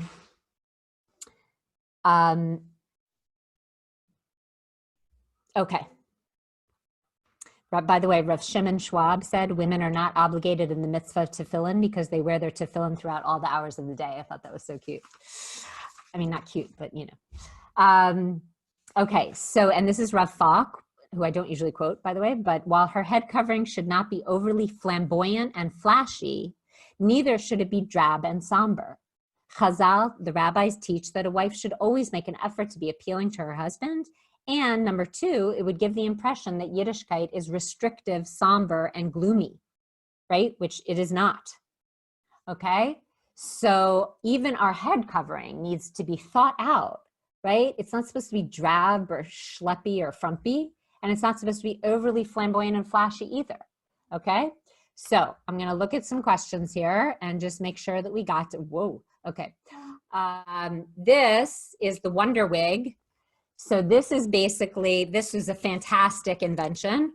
Okay, so this is basically like a wig that's sewn kind of like a circle. And so you basically wear it with like a headband. I wear this also all summer. You'll see pictures on Facebook, either in like a messy bun on the top of my head or like a pony. So it's sewn in a particular way that makes it, basically you can't wear this by itself because you see it has no hair in the front, right? So you can't wear this by itself and you really can't wear it down. It looks a little weird, but I wear it in like a messy bun, like on the top of my head or on the bottom of my head. And I wear that like all summer and it's super comfortable and cool and it's off my neck and whatever. Okay, so that was the fashion show. I'm glad I convinced them to do that. Okay, and you know, by the way, as far as like my wigs go, I have this longer one, which is, you know, for more fancy occasions, like, you know, a bar mitzvah, Shabbos, whatever. And then I have a shorter one that's like to my shoulders, that's a little bit more casual and not as like whatever, a big deal. And that I wear just, you know, on a regular basis. Trying to think, that's pretty much the extent of what I do. Okay, let's see if I can answer some questions here. What are the halachic arguments against covering your hair? What does that mean? There are many modern Orthodox women that don't wear wigs and don't completely cover their hair either. Oh, so those are two different questions. The first question is, what are the halachic arguments against covering your hair? I have heard a rabbi who, you know, I wouldn't call so legitimate, but he felt that hair covering was not a mitzvah from the Torah and that was just based on society. And since society no longer covers their head, like I told you, since President Kennedy, so we also don't need to do that. Okay, so obviously, you know, if you look around the Orthodox world, there's very few people who would agree with him. You know, and again, I just go back to that thing my husband said, look at your role models. What do your role models do? That's what I go back to. Whether how much to cover, right? In the modern Orthodox world, there are women who will show more hair. You know, I'm not going to weigh in on that. You know, I hold by Rav Moshe. That seems to be the majority halachic opinion, that you can show only a tefach and not more.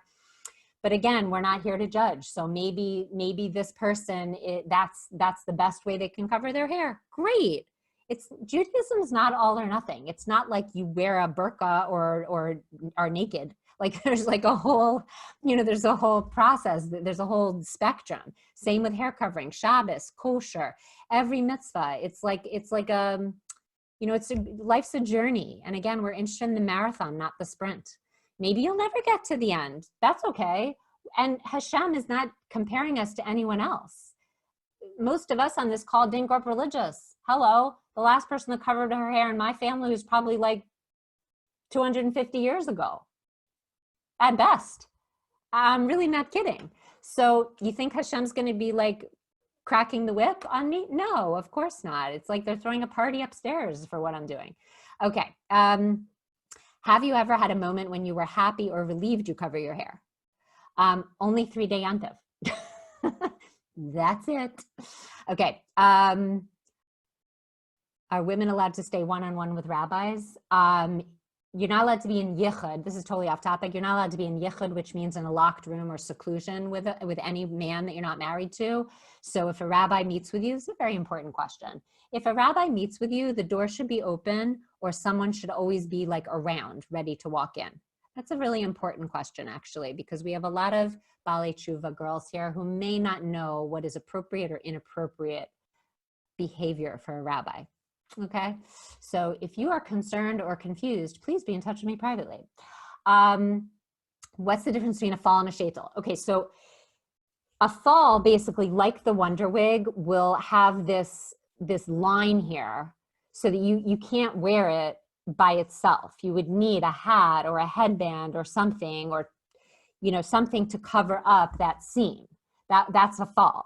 So whereas a full sheitel, you see, I have like side bangs. So I'm not pulling out any of my own hair. This is just sitting on top of my hair. By the way, when I first got married, I did pull out my own hair because I was like very machbid, which means particular, that I wanted a very good hairline. And I didn't want anyone to know I was covering my hair. I wanted to look exactly like my hair. So I would take out a little bit and pull it over, which according to most opinions is halachically not okay. But that's what I did. And you know what? I did it for about 4 years.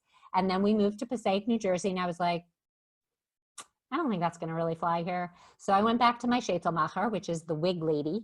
Okay. And I had her cut some more layers in so that I felt more comfortable with the hairline. This one is not even as good as my other one, but happens to be, I'm very particular about hairline because I don't want it to look wiggy. And the hairline is two things make you look wiggy. The hairline, if it's bad, and also if you have too much of your natural hair, you get a bump right here under the wig because you have so much hair stuffed in.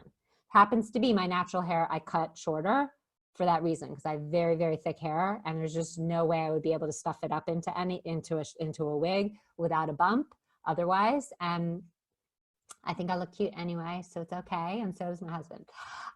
So that's a fall. A fall is a sheitel without the hairline. Okay, you answered that. Great. There are mixed opinions on if a woman needs to cover at home.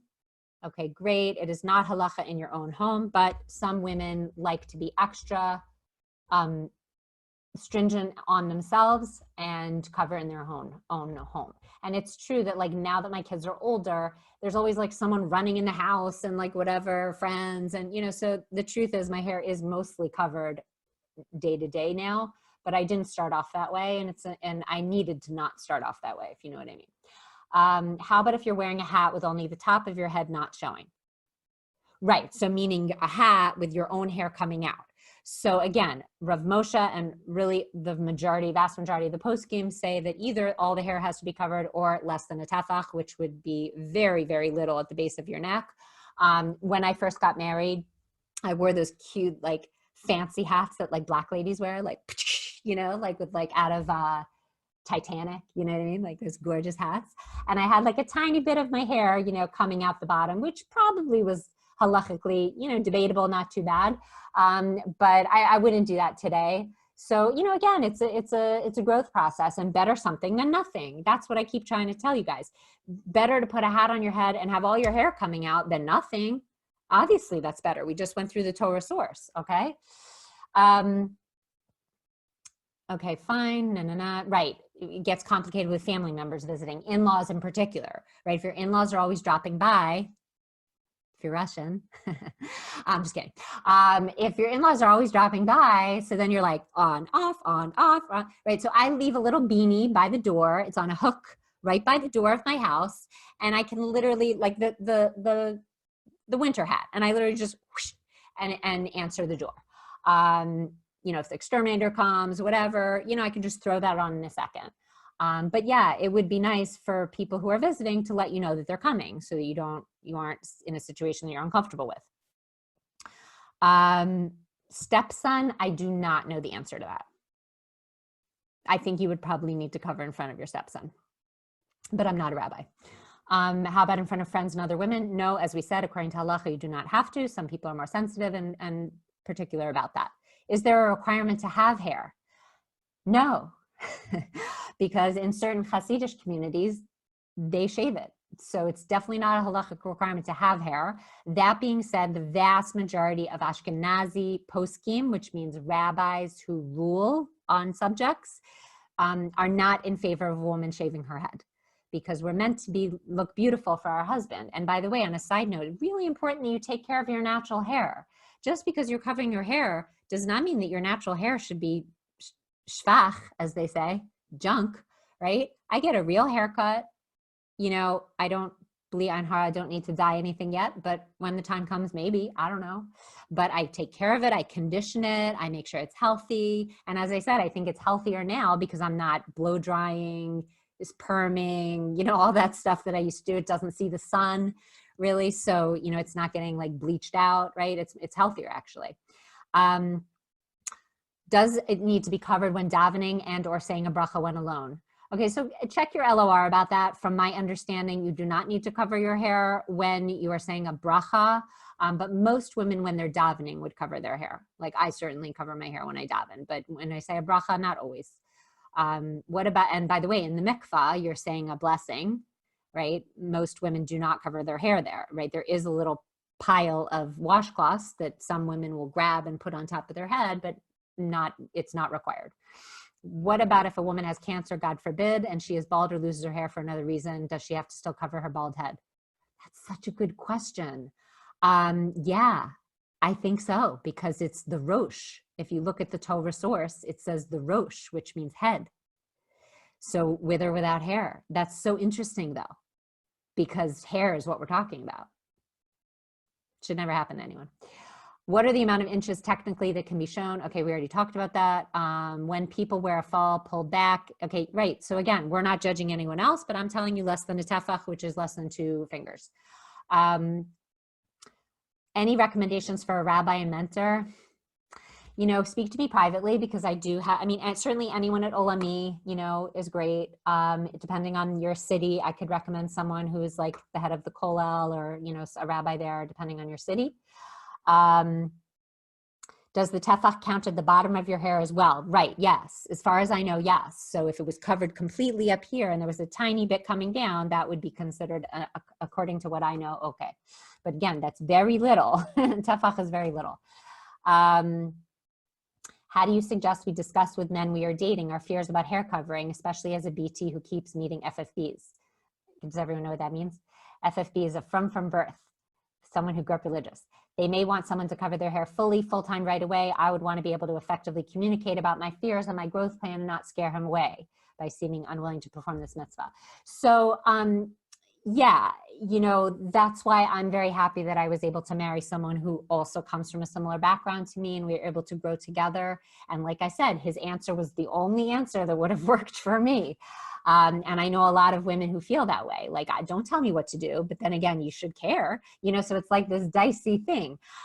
So I think that, it is something you probably want to talk about fairly early on when you're talking about other things like your Shabbat observance, kosher, tzniut, chagim, holidays, whatever, like what's he doing, what you're doing, does your picture of life, the way you want it to look, match his? Right? That's what, as a dating coach, I'm telling you, you do need to talk about these things, because I know couples, for whatever reason, it's more common in the Sephardi world, but I know couples where the woman is covering her hair with a scarf and the man is not keeping Shabbos. Aww. Okay, this would never, just doesn't happen in the Ashkenazi world. Like, why would you marry someone so far off? But amongst our students who are mostly Sephardi, this is quite common, because they're already traditional. So then it's a question of am I going to go farther than traditional or not? And sometimes the woman becomes more religious and the husband is not. And so then you have a bad dynamic. So this is definitely worth talking about early on. Also, I don't think it's worth saying he's not for me if he has trouble getting on board with a growth plan rather than doing it right away. By the way, also, don't fall for just talking, ladies, okay? Doing, okay? If you're dating a guy and he says, yeah, when I'm married, I want to fill in the blank. Keep Shabbat, kosher, get a rabbi, go to shul. Great, let's start today. Okay, none of this talk. What are you doing now? Wait, great, you want to go in that direction? Let's go in that direction together, right? You're going to save yourself a lot of pain. How is your own hair different from wearing a wig? It's attached to your head. So there's something about hair that's attached to your head that is sensual, and hair that's not attached to your head is a little bit ew. Okay, like it's just not. Like, can you imagine someone going, oh yeah, no, like it doesn't work. So that's where the difference is. When it's attached to your head, it still has this life to it, this vibrancy, this like sensuality. And when it's not attached to your head and it's someone else's hair, it just doesn't. I always joke that my husband's married to 25 different women because all of my looks are so different. I once got a ponytail that was made from Asian hair. So when we would go out and see a Chinese lady, he'd be like, there's your hair. Like it looked like my hair. It was like stick straight, you know, and black. But anyway, it's kind of, it's like it's a private joke type of a thing, but it's definitely not sensual. Is the wig more sexy than the hair? So right, again, that's what I said about the Kim Kardashian sheitel. If your wig is legit sexy, then you're not fulfilling the spirit of the law. Are you still keeping the letter of the law, which is a married woman should cover her hair? Yes, you are. And that shouldn't be sneezed at. But are you violating the spirit of the law? Quite potentially, because we don't want to be provocative, right? We don't want that. How is covering your hair directing your sensual energy towards your husband? Because again, your hair is symbolizing all of that sexy energy and you're saving it just for him. It's basically just involved between you and him. So therefore it is part of the circle of intimacy that you share. Okay, someone asked a good question. If someone was sexually active before marriage, do they have to cover their hair? So actually there is a discussion in the Talmud about this, since that's the reason, like part of the reason given is that, and the rabbis determined this is not, this would not work for obvious reasons. Anyone read the Scarlet Letter? Okay, so this would not work. And so to save people's dignity, this was not adopted. But if you look in the Hasidic world, right, you'll see the young girls wear braids. Right? They usually wear 2 braids when they're little and 1 long braid as they get a little older, or vice versa, I don't remember. And that's for this. That's because it's like the Amish, like as they're growing into themselves as a woman, they want their hair to be more snoot, to be more modest. And by the way, the laws of modesty regarding wigs relate to pretty much exactly the way you would do your own hair. Meaning, if you have a lot of like tons of luscious hair, that's also not so modest as a single woman. So it's the same with a wig. It's the exact same thing. These are amazing questions. Great. I wonder if the hair shaving concept here is a reason as to why Satmar Chassid do this, restraint. No. So the two reasons given for why certain parts of the Hasidic world shave, and it's not the majority, it's the minority, but the reason that they give is number one, when they go in the mikvah, which is that pool of natural water that we go to, you know, to keep the laws of family purity. So if you have a lot of hair, so it's potentially possible to go under the water and have your hair up on top of the water, which would then violate your immersion. Okay, so that's one reason. Okay, so what do? We just do a cannonball. That's what I tell people. Okay, so this is so funny. Okay, so I've got to get a background or something. Okay, so that's one reason given. And the other reason given is that they don't want any hairs to show because they're holding by the Zohar, which is that mystical work, which says that no, not even any hairs should be showing. And like, even with this, you know, if the bangs break a little bit, you know, you could see my hair. You know what I'm saying? So if I had no hair, if I had shaved my head, okay, there'd be no chance of that. So those are the two reasons given for shaving. And again, most, I would think Sephardi, but certainly most Ashkenazi rabbis do not agree with this custom. You know, if it's not your custom, it shouldn't be your custom because it's not considered such a great idea. If we're covering our hair because hair is sensual, then why is it okay to cover our hair with a wig? And also a lot of wigs are a lot more beautiful and sensual than natural hair. Okay, I'm repeating myself. Okay, but we said this. So again, the letter of the law is cover your hair. The spirit of the law is don't be provocative and sexy. Okay, if your wig is sexy and provocative, you are keeping the letter of the law and not the spirit of the law. Do we all need to do inner work and grow? Yes. Are we allowed to judge anyone else? No. Okay, does everyone we all got it? Okay, great. By the way, there are really different opinions amongst the rabbis regarding wigs. So, you know, the Lubavitcher Rebbe, as I said, felt that that was a better way to cover your hair. Rav Ovadia Yosef says scarves are better. But neither the Lubavitcher Rebbe nor Rav Ovadia would ever say that a woman doing the opposite of what he recommends is not keeping the mitzvah. And that's what's really important is, you know, some of these ladies who send me materials before my hair covering class, you know, it's just really important to have a sense of humility and not judge anyone else, okay? But again, there's no mitzvah to be ugly or schlumpy dumpy frumpy, okay? Whatever you wanna wear that makes you look classy, beautiful, and dignified, that's what you should wear. At the Royal Ascot in England, all men and women still need to wear hats to be allowed admission. That's so cool. What's that? What's the Royal Ascot? Someone needs to write in, but that's really cool. I've spoken to men about the power of hair and they all admit it's true, religious or not. Very interesting. I'd love to hear more conversations about that. Not sure if this was addressed yet. If you place your hair in a bun and wear a hat, showing a bit of the bun, is that allowed? So again, not according to the majority sources, but again, could that be part of a woman's growth process? Yeah, but definitely not okay halachically according to most sources. I couldn't tell the difference when I first started learning about Orthodox Judaism, but then I started to be able to notice a sheitel versus regular hair. Totally true. Like, I think I've been fooled once in my 25 years, and it was from someone blonde. It was like a blonde wig, you have to get a really, really good wig if you're a blonde, and it looked so natural. And the truth is when people pull out their own hair over top, which again is not so okay, it's really hard to tell because you really can't see the hairline at all.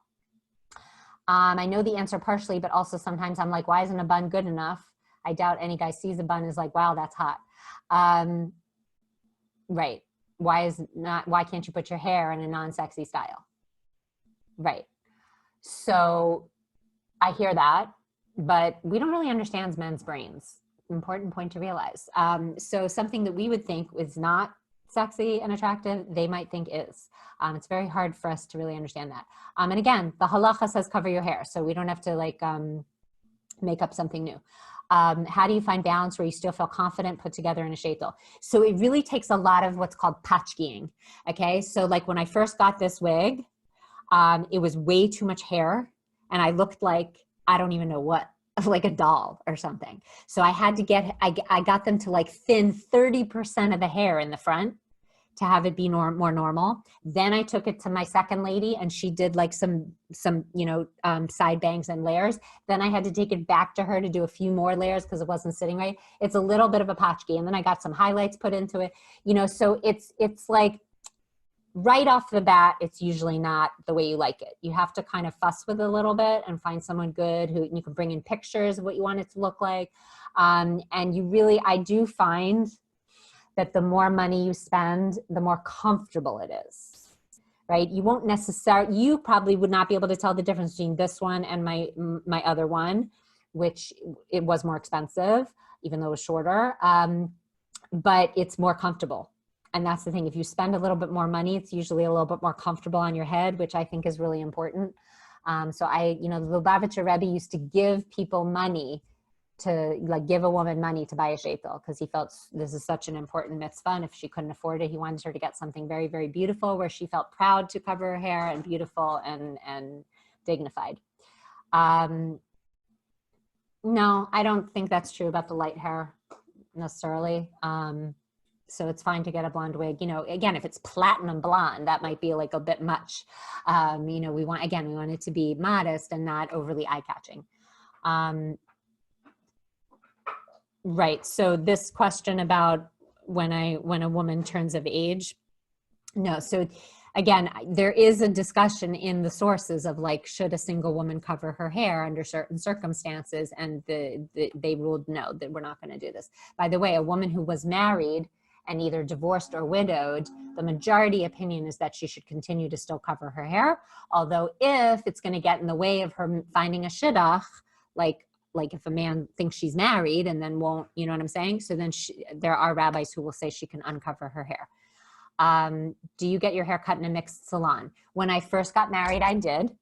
And then a couple of years in, I didn't feel comfortable any longer. And so now I go to my wig lady cuts my hair also.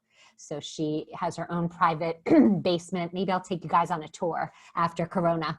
And she has this whole basement office, like really cool, like gajillions have sheikhs and whatever. So she cuts my hair also. And she's the one who did this updo for the bar mitzvah. I know you already touched on this, but does a woman need to have her hair covered at home when it's just her and her husband at a Shabbos meal or throughout the day? No. So she should cover it when he's saying brachas, although he could look away. But it's best if he's, he's saying Kiddush and Motzi that she has her hair covered. But, and I do keep it covered at the Shabbos table because I feel like it's more like, what's it called? B'kavadik, like honoring of the Shabbos meal to keep my hair covered. But then I go to the couch and I whip off my beanie. So if it's just the two of us, obviously just 6 of us at this point. But yeah, and it's funny because my kids know when mama has something on her head, she's probably going out, especially the sheitel, going out, or at this point teaching a Zoom class. Okay, do you have sources for other forms of hair covering, like sources that permit partial covering? I don't really have those sources. Again, go to rabbimanning.com and you can download and print out the source sheet. From my recollection of it, it didn't talk about uncovering more than a tefach.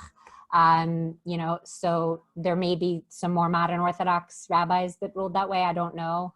It's not my community, so I didn't learn it that way. Where can we follow you? Do you have a WhatsApp share to follow? Oh, thanks. No, I don't have anything like that. I'm on Facebook. I know y'all are like young and you're like, who does Facebook? We all do like Instagram. Okay, but I'll have you know that all the college girls that I speak to get on Facebook just for me. I'm just kidding, but they do follow me on Facebook, and I can't do 2 social media at one time. It's too much for me. I'm already addicted enough, so I'm just on Facebook. So I try to publish a lot of great content on Facebook, so you can follow me on Facebook. Okay, Devorah Rose Kigel. That's on Facebook. I have a lot of to-do plans. There's a lot of content on my website also, but I really want to write a book, and there's a lot of stuff I want to do, but so stay tuned.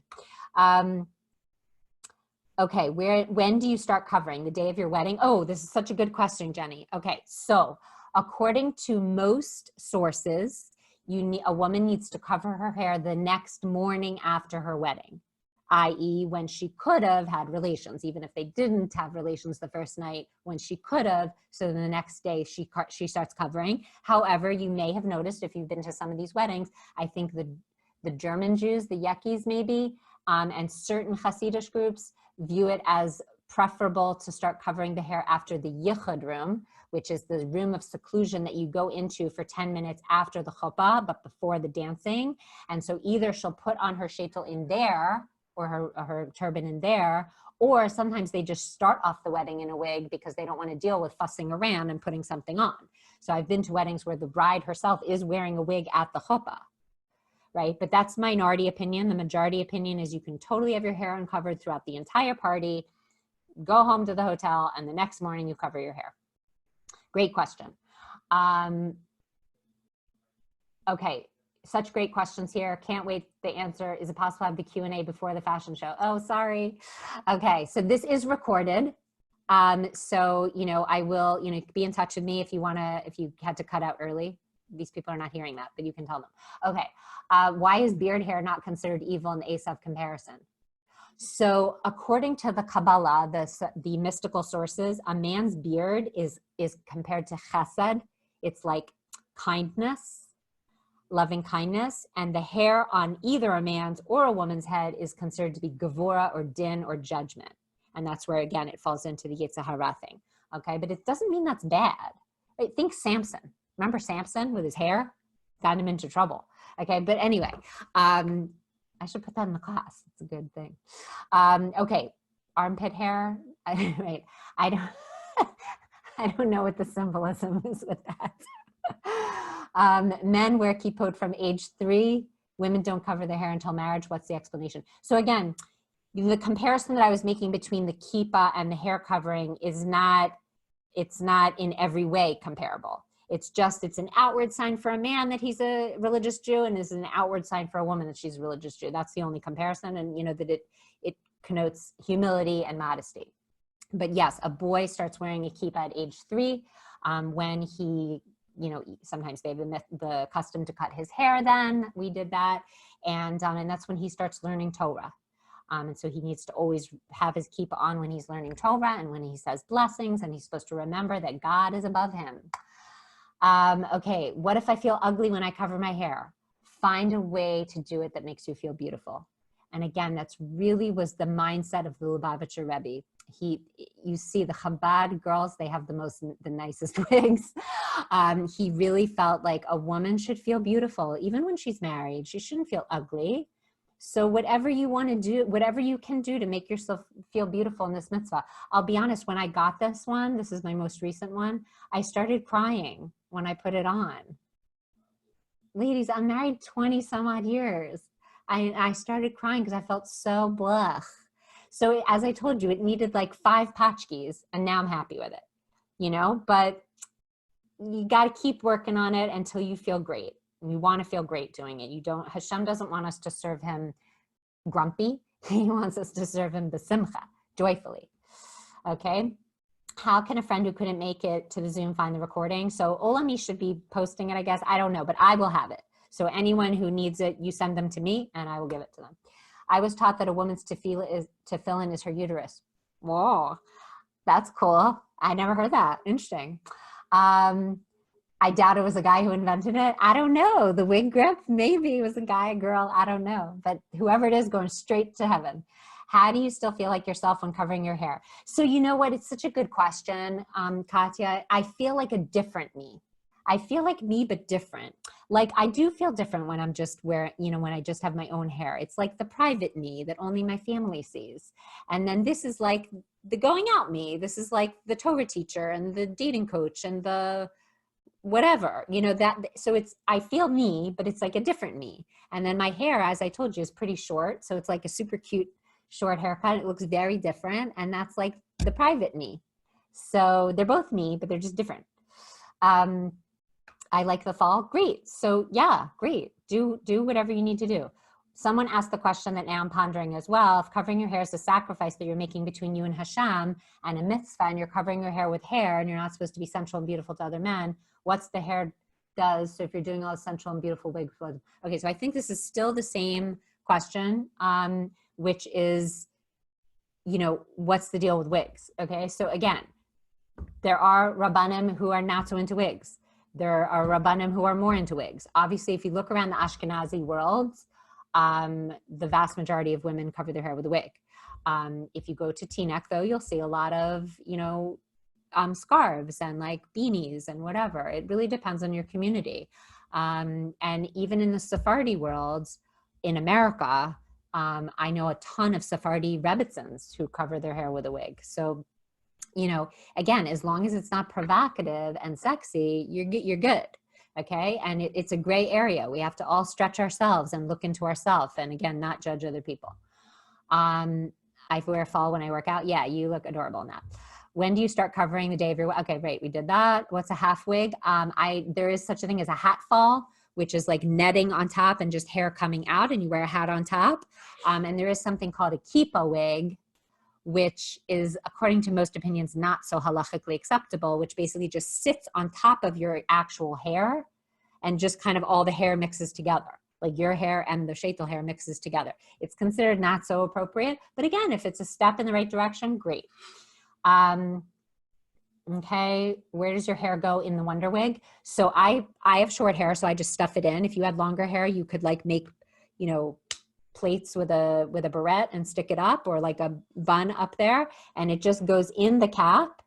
Okay, and then you take the actual wig and you make it into like a pony or a bun on top, and then you always have to be wearing the headband. So if you're not into headbands, it's not a look for you, but I think it looks really cute and young, and like I probably won't be able to do this forever, but okay.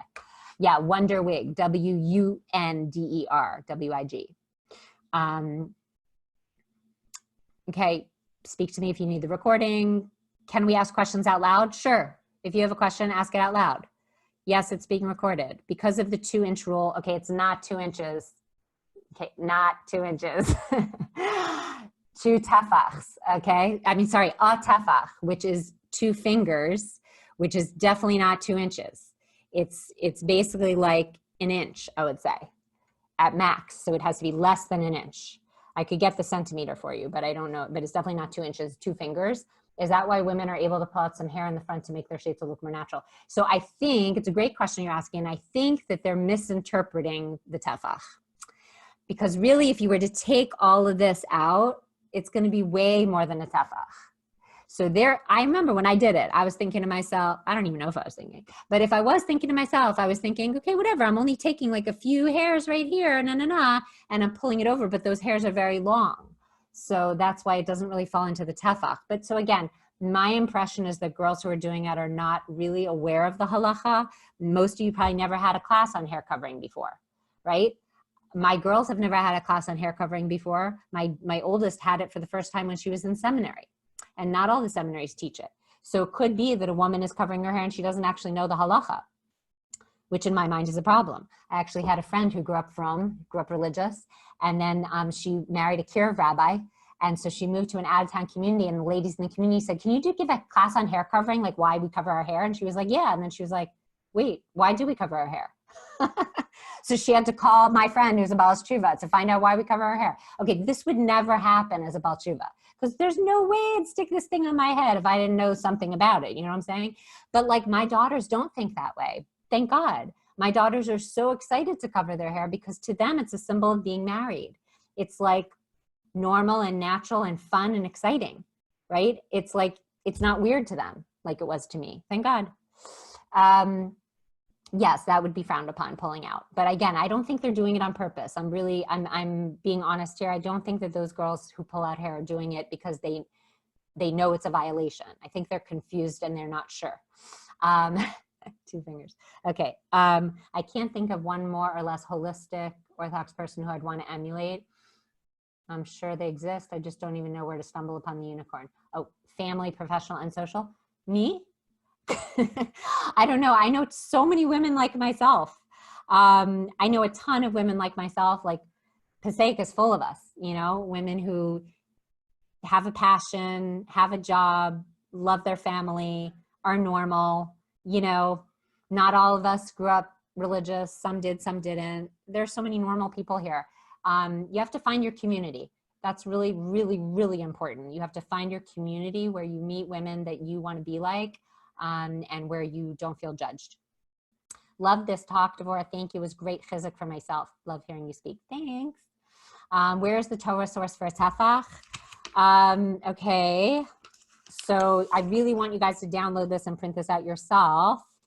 But Rav Moshe rules that even though it's commendable for women to cover all their hair in accordance with the Khatam Sofer, a woman who wishes to be lenient and uncover some hair, it's not to be considered to be acting inappropriately. Rav Moshe sets the maximum hair, which may be showing as 1 square tefach, 2 fingers across the head.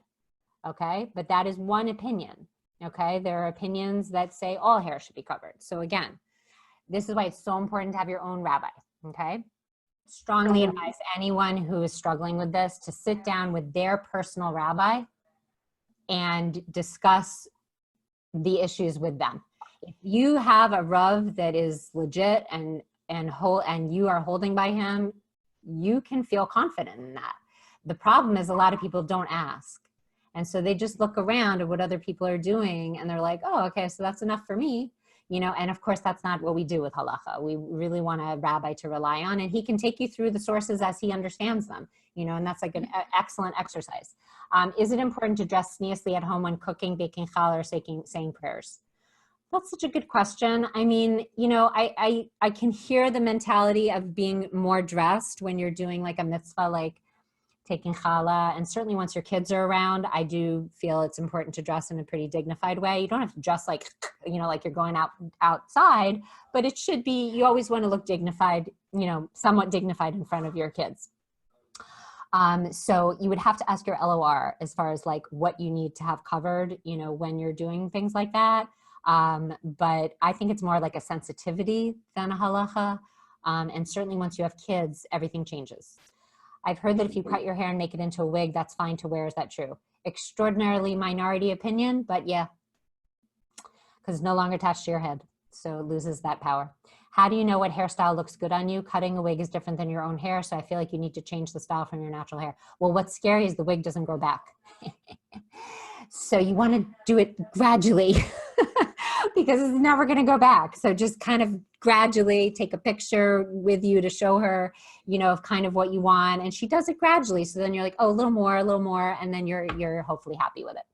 How often do you wash your wig? So they recommend as little as possible, actually, because the more you wash it, the less long it's going to last. And it actually holds a style better when it's a little bit not so clean.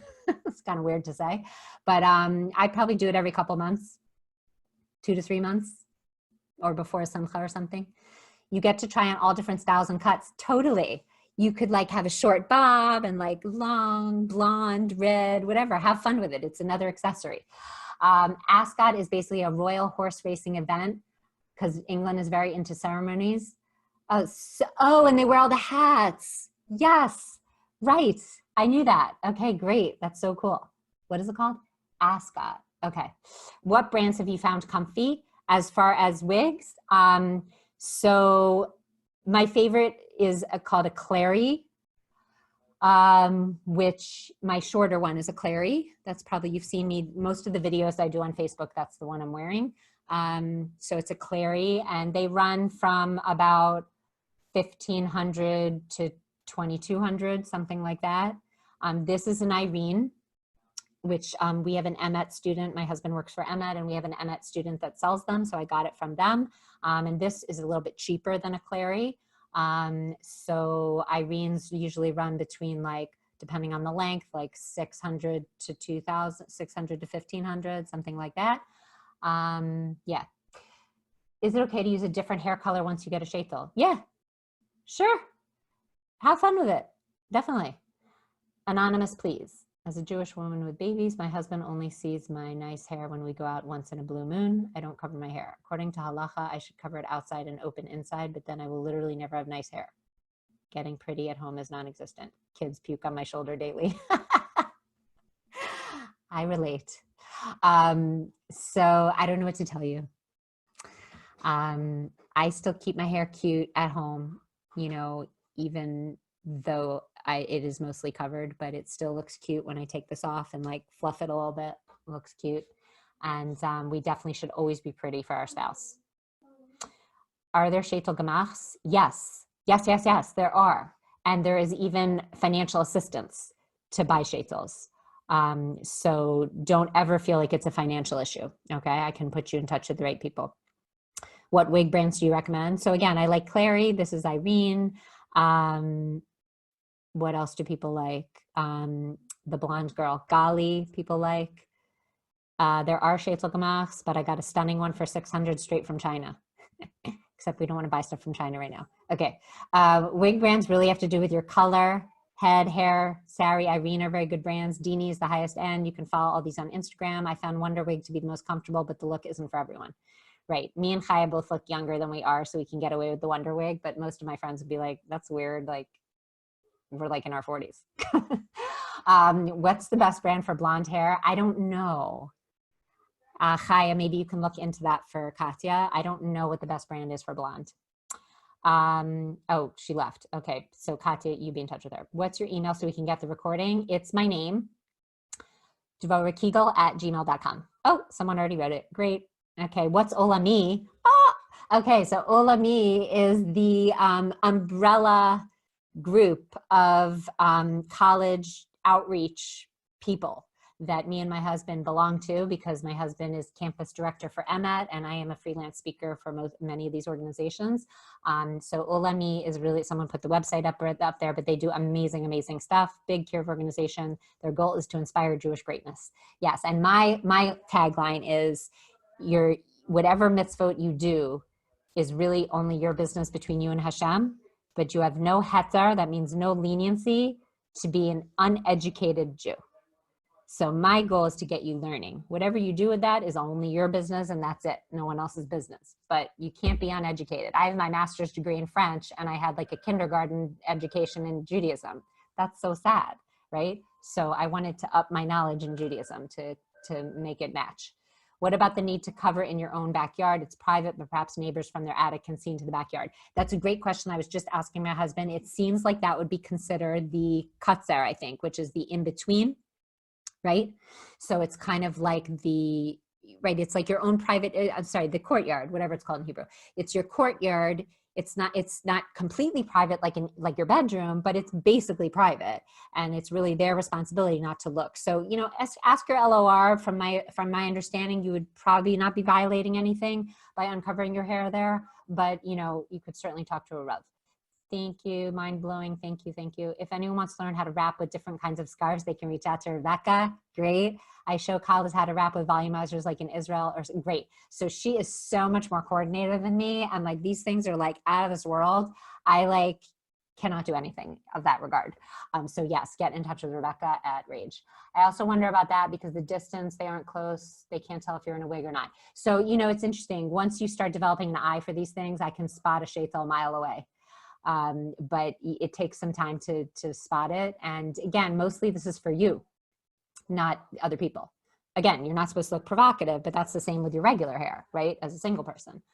Do you have any books that inspired you on hair covering? Unfortunately, there isn't any. That's the problem. So there's this book, which, okay, I guess I will half-heartedly recommend it. No, there were no books. I just basically went to Israel to learn at Neve. And after a month there, it became so normal to me to see women with hair covered. I was like, oh, okay. It was so weird. Like, it was just like by nature of it being normal. It was a very strange evolution. I never ever do this mitzvah. What's your favorite wig company? I don't know. Like, I like Clary, but I think there's so many wig brands out there. You can definitely play around. Where can we get financial assistance for wigs? So be in touch with me. Depends on your city, but there's always a wig gemach. There's always some assistance available. I'm sure the Chabad would help because that was really the Masorah, the tradition of the Rebbe. But in addition, like in Passaic, we have a wig gemach. So that, you know, a wealthy woman who would get a new wig every 2 to 3 years, she would put her wig in a gemach. She would give her old wig to a gemach, and it's perfectly wearable. She just wanted to get a new one. I don't have that problem. When I get rid of my wig, it's like done. It's like a mouse at this point. Like, it's basically dress up for my kids for perm. Can I get the recording? Yeah, please be in touch with me privately. What are your thoughts on very natural looking wigs like lace top? I'm surprised someone didn't ask me this till now. So I personally don't have lace tops because I did not, on a personal level, want to take that extra step to make it ultra natural. That was my personal decision. I'm not judging anyone who does that. Again, you know, the point is not to fool everyone. The point is to cover your hair in an attractive way. Okay. So, I personally didn't want to take that extra step to make it so impossible for anyone to tell, you know, like if you go close to me, you can tell because I don't have the lace there. Right. But the lace, basically, for people who don't know, it's like a piece of lace that comes down to here, and the hair is like growing out of the lace. And so it literally, you can't tell. Like, you have to have a really good eye to be able to tell if that's a wig because it literally looks like the hair is coming out of their forehead. So I personally didn't want to take that step to make it that natural.